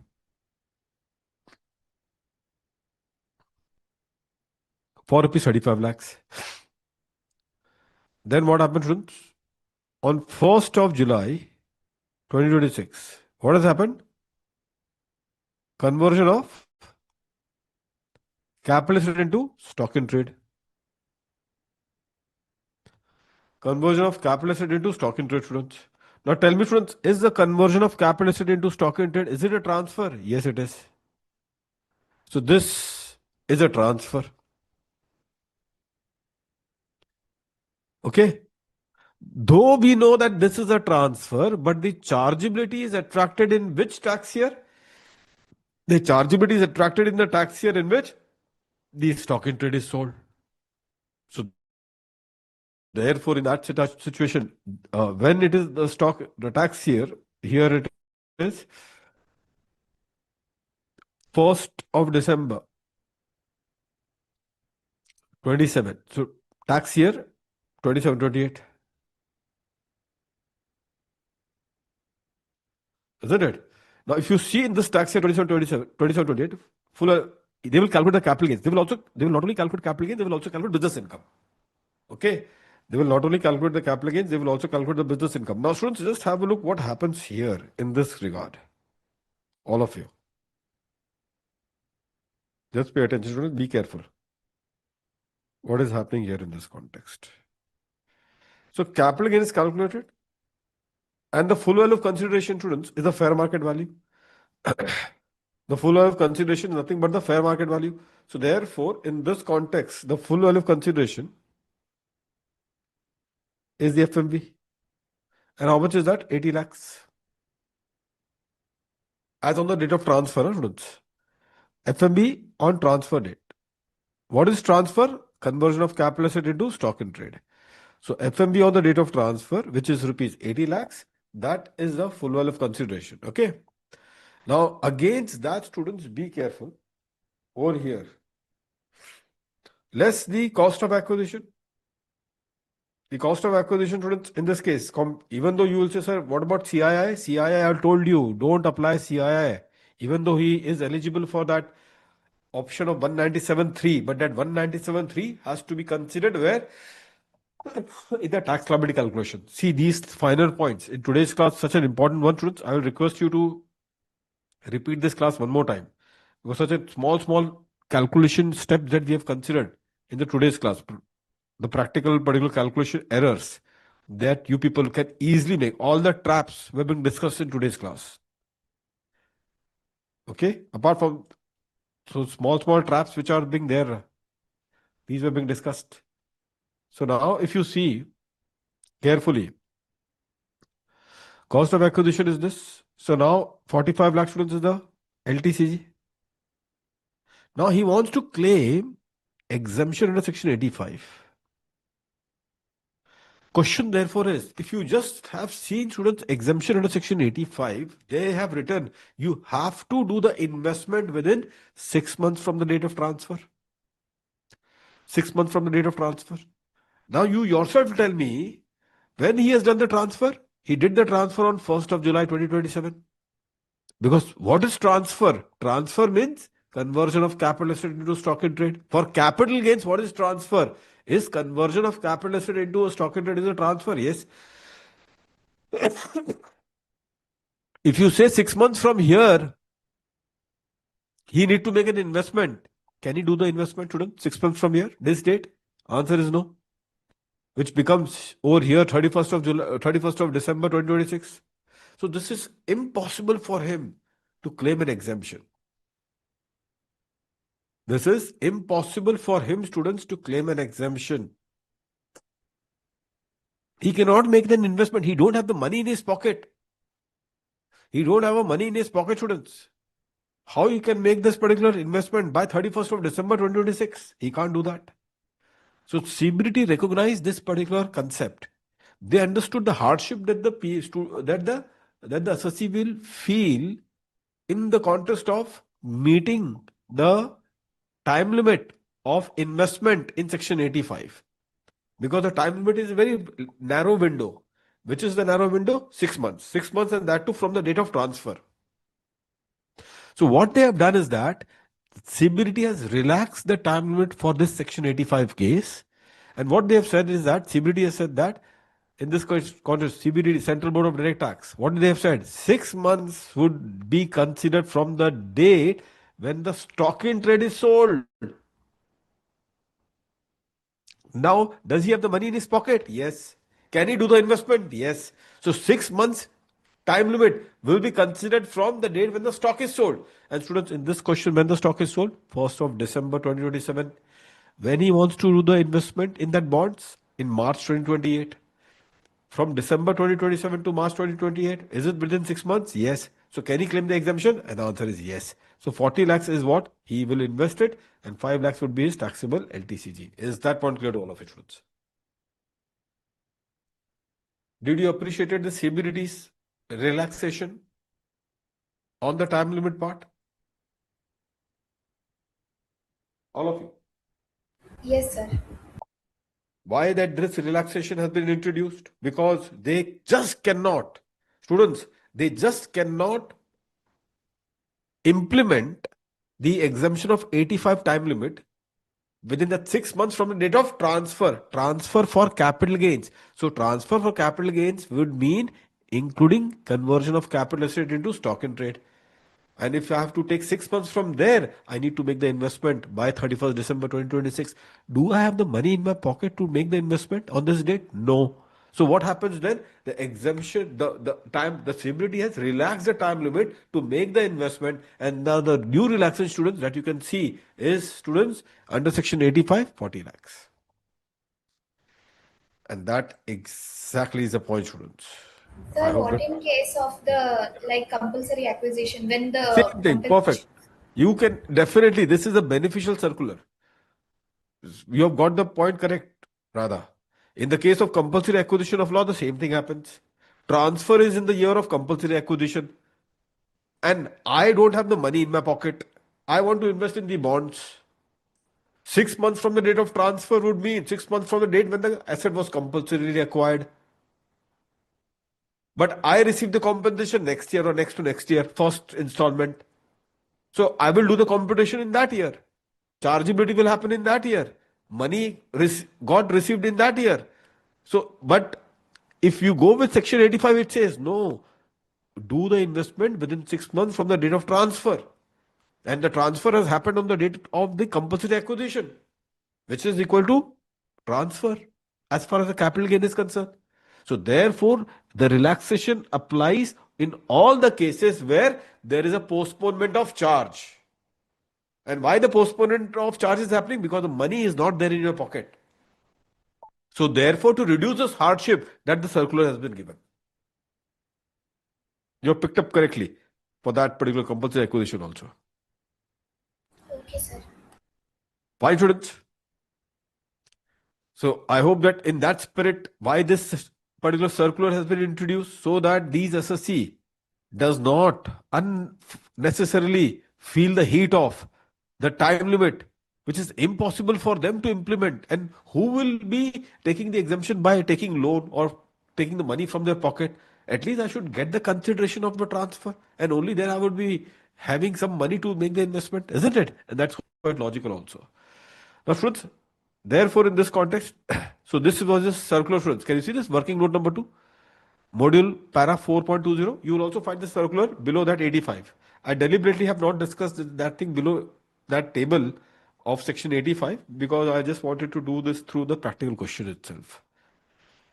Now, students, let's come back.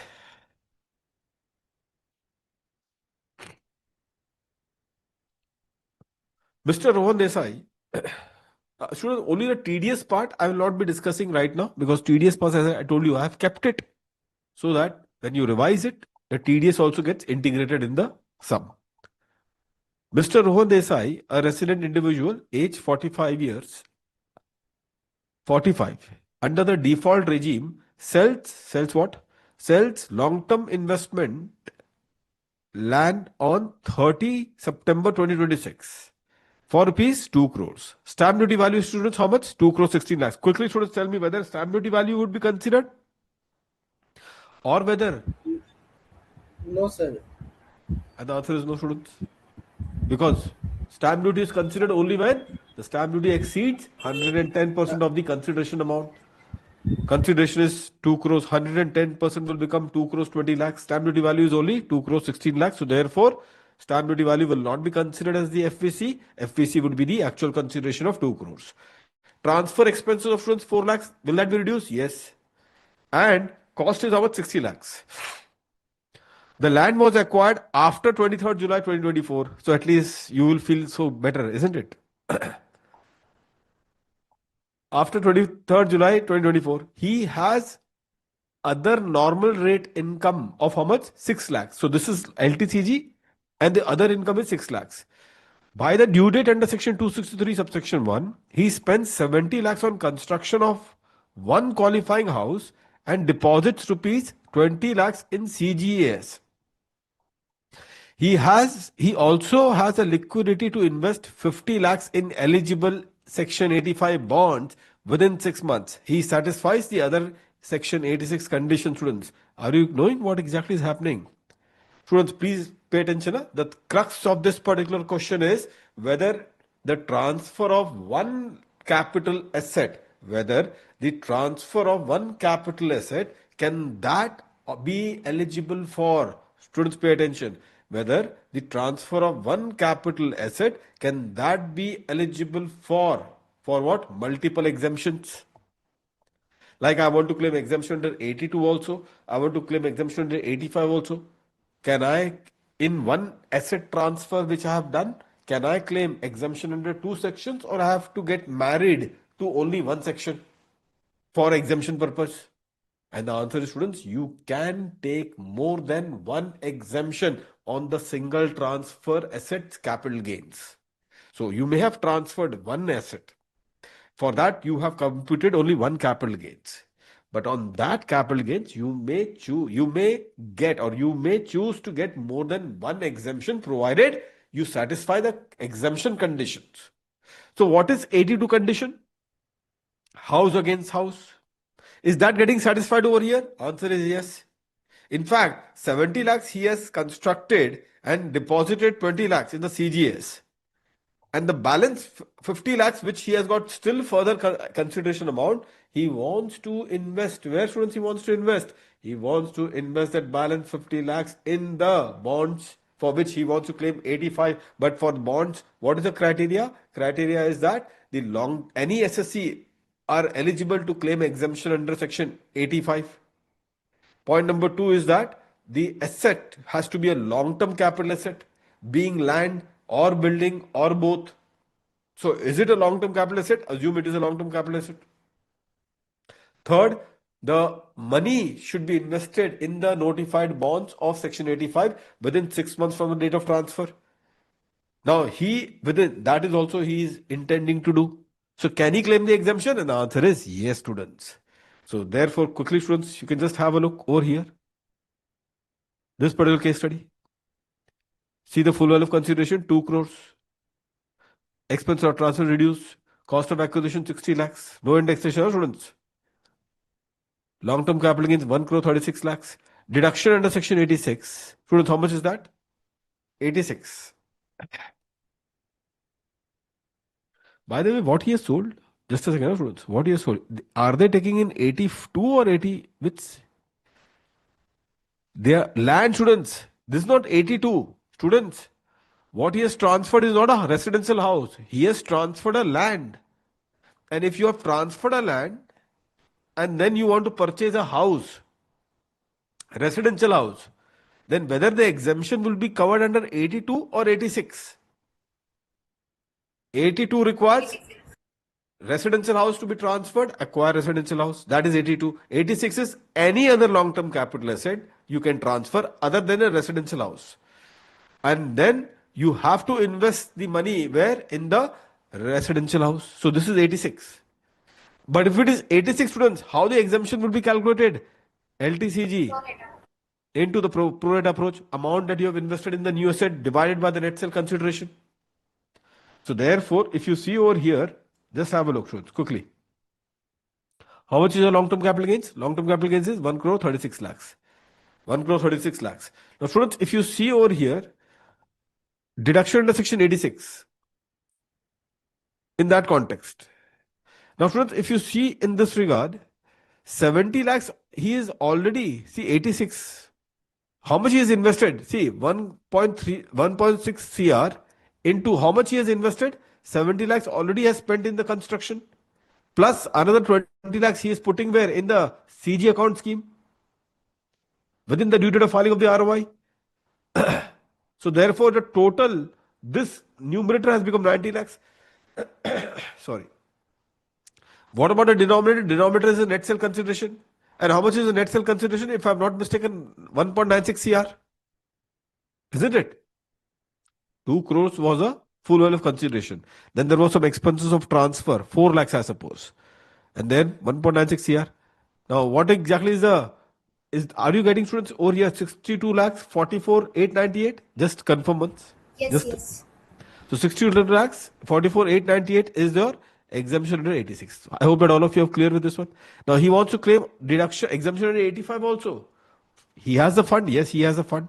So therefore 50 lakhs is depositing and you want to claim 85. Can he do that? Yes, he can do that. So one asset transferred, you can claim multiple exemption. Is this particular question, student, that has been targeted?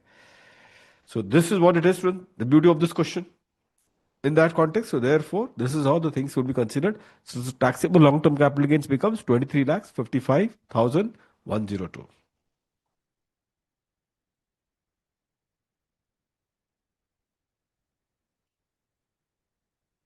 Computation of total income and tax liability. But do we have information for the other particular part? Just a second.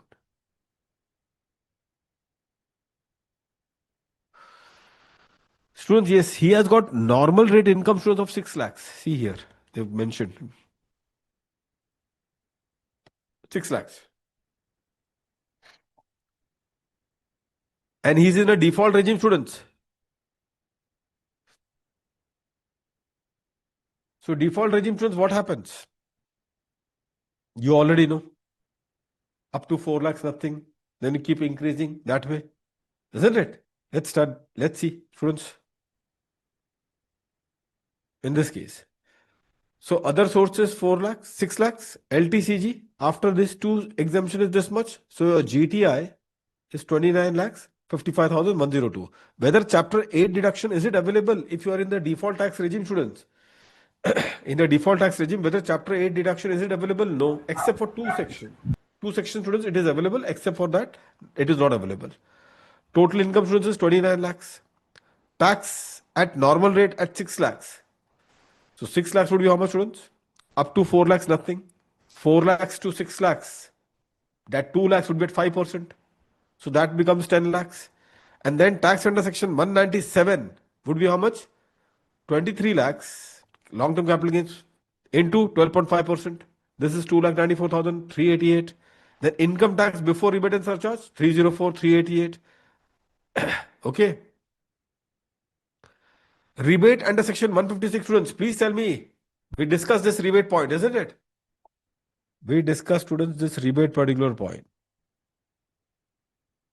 So tell me whether he is eligible for rebate. Rebate is eligible. He is available for rebate, but the total income should not be more than 12 lakhs.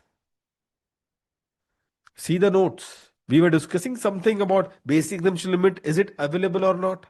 Rebate, is it available or not? Those things we discussed under this 3 special rate of tax in that lecture. Please ensure to go through that lecture again. Only that much part for a quick revision.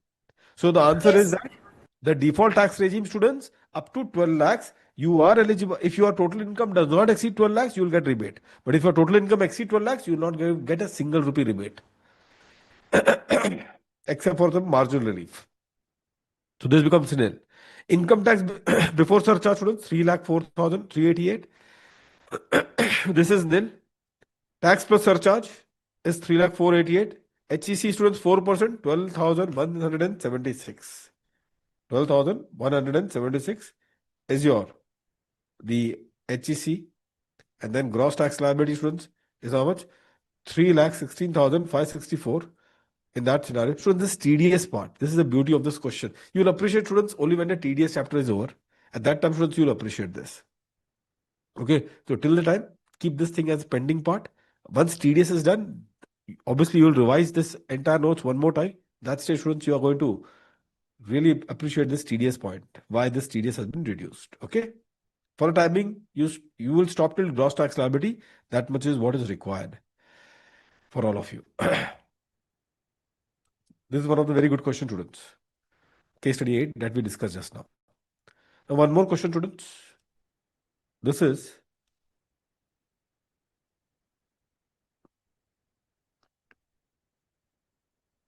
question number 9.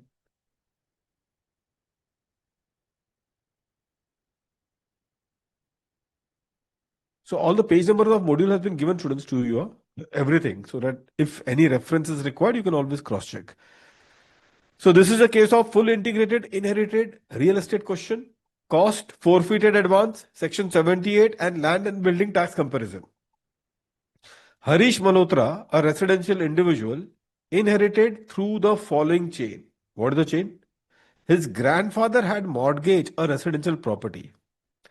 Harish's father, Mr. Dev Malhotra, purchased it on 10th of June 1998, subject to the subsisting mortgage. What do you mean by subsisting mortgage? It means the mortgage was in existence. And his father, Dev Malhotra, got that particular property, which had already a mortgage. The 9 lakh paid by Dev was consideration for equity of redemption, students. Consideration for equity. The 9 lakhs paid by Dev was consideration for the equity of redemption, students, in this context. So what they have said, the rupees 9 lakhs paid by Dev was consideration for the equity of redemption.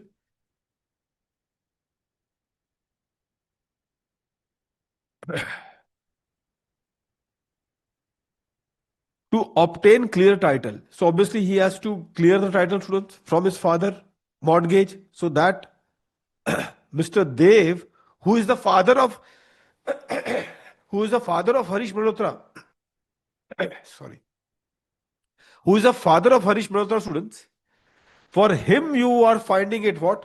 Over here, he had to pay off to the bankers 9 lakh rupees to clear the title. He separately discharged the grandfather outstanding mortgage of 15 lakhs. So two things he has to done. One is that 9 lakhs was being paid for getting the clear title. And secondly is 15 lakhs that he has to pay to that mortgage thing. So there could be multiple encumbrance. One is for the clear title. The title was not that clear, for which he means Mr. Dev, who was the father of his son, that is Harish Malhotra, he had to clear the title by paying of 9 lakhs. Plus all outstanding mortgage of 15 lakhs also he has to discharge.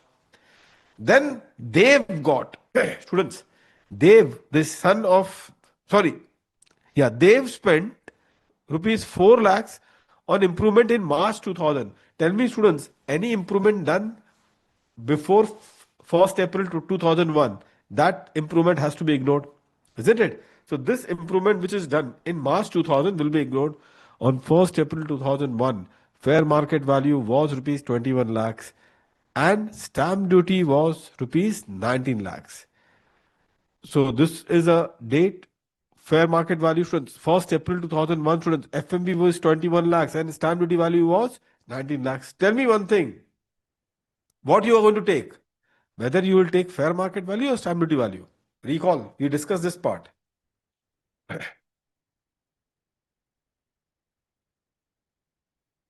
Think over it, students.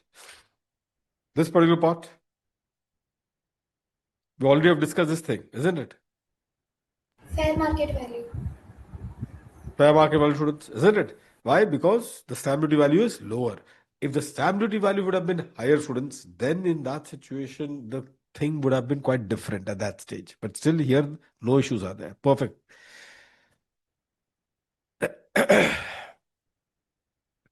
Dev has forfeited an advance of rupees 2 lakhs in August 2008 in a failed negotiation. Dev is the father of Harish, students. Father's forfeiture of advance money, has it any relevance when Harish will receive subsequently? No. Fathers or previous owners, these forfeiture has to be ignored. Then, in this case, Harish, when Harish is inheriting from 1st July 2010, can you see that? Harish is inheriting on 1st of July 2010. Harish forfeited an advance of 1,50,000. in January 2013 in a failed negotiation. Now, please understand, I gave you a cutoff date, students. I have given you a cutoff date for the sun also. That cutoff date was for whether that will be reduced from the cost of acquisition or it will be considered as income from other sources. Remember that? What was that? 2014. So before 1st April 2014, if the advance money has been forfeited, in that case, you will reduce it from your cost of acquisition. And after that, on or after that date of 2014, it will be considered as IFOS, chargeable in the year of when the advance money was forfeited. Hari spent 7,52,000 on qualifying improvement in tax year 2025-26. This is the improvement cost in the last tax year. He forfeited a further advance of 3 lakhs in July 2026 in the current tax year, students. So where it will go? Reduce or IFOS? IFOS. When another negotiation failed, Harish sold the property on 15 December for how much? 90 lakhs. And the stamp duty value, students, was how much? 105. Transfer expenses were 2 lakhs. Harish has other normal income of 50,000 and no chapter 8 deduction. CI of this year is this much and of this year is this much. Students, read this question one more time carefully. All of you. Just read it once.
Students, just just pay attention to this particular part. We discussed this particular proposition. SSC acquired. Rather, be careful here.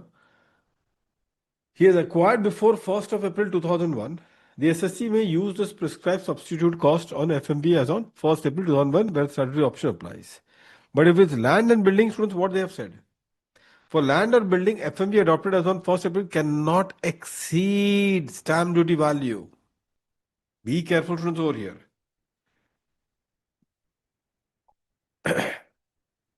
So therefore, this is what it would be.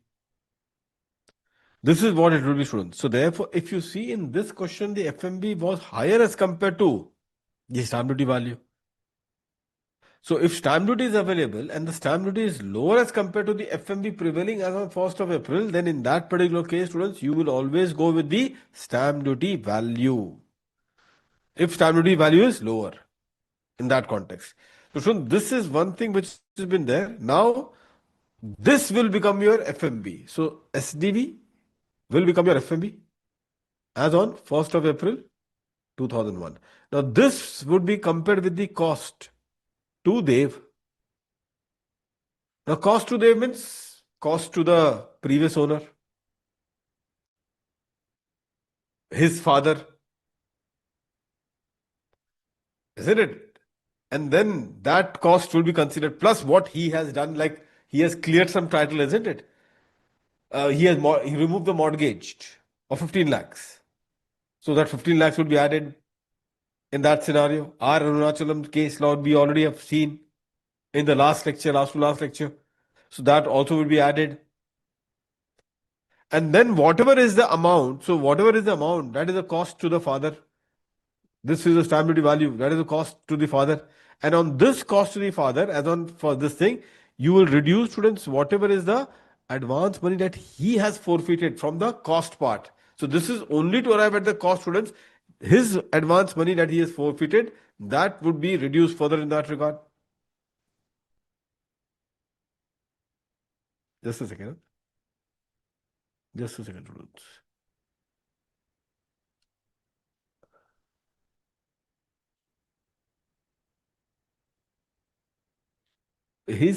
Not his one, the son's primary. So this is the cost to the father. His father's advance money forfeited would be ignored. Father's advance money forfeited would be ignored. The son who has forfeited, did Harish has forfeited? Yes, in the before 1st April, students, did Harish before 1st April 2014, did Harish, the son, did he forfeited, students, the amount? Yes, he has forfeited the amount. And whatever amount that he has forfeited, students, that only would be reduced. That only would be reduced. So that you are going to reduce, students, the forfeiture by the son before 1st April 2014. Father forfeiture will not be reduced. Grandfather forfeiture will not be reduced. Only son's forfeiture, students, will be reduced. And that is what you're going to do.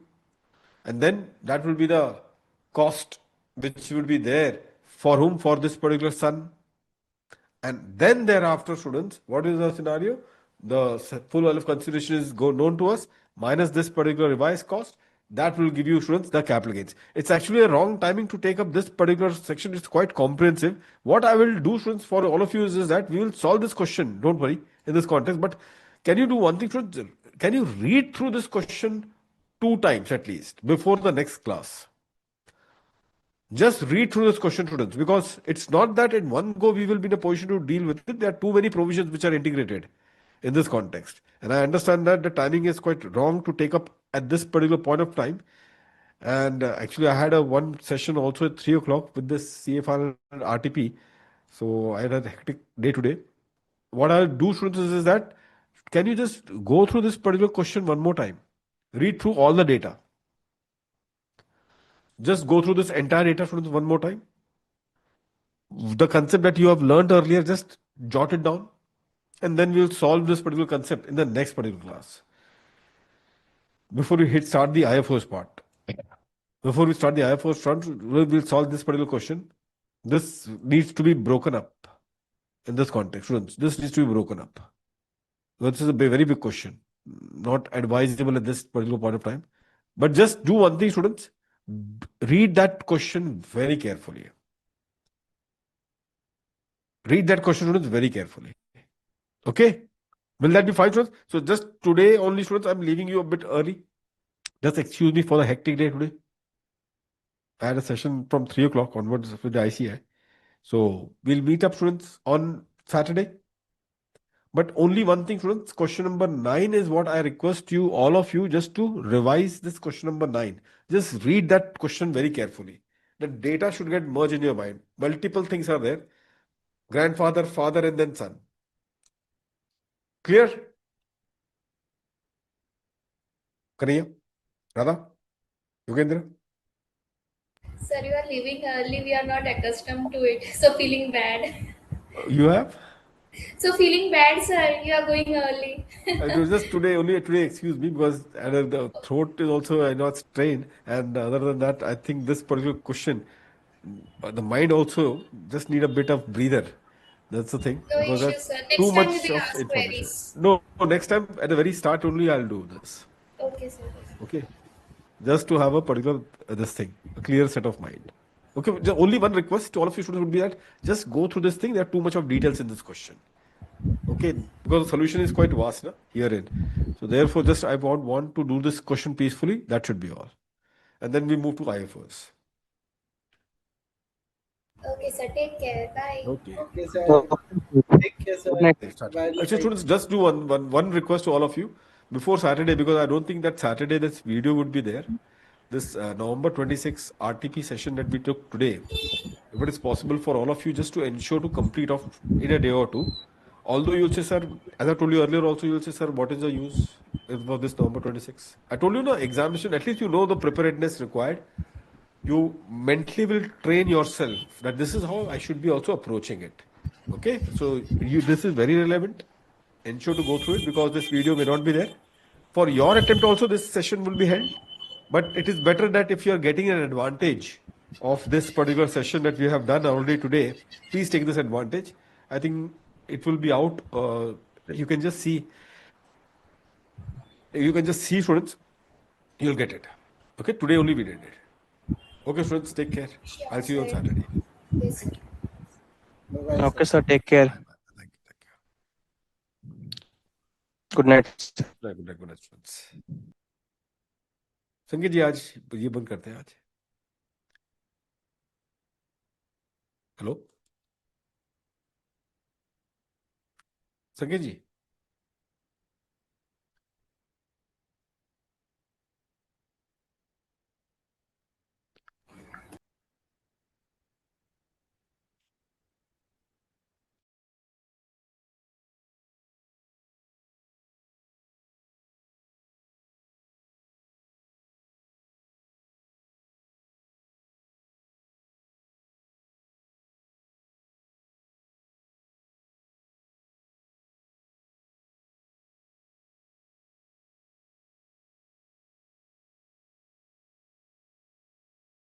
Recording stopped.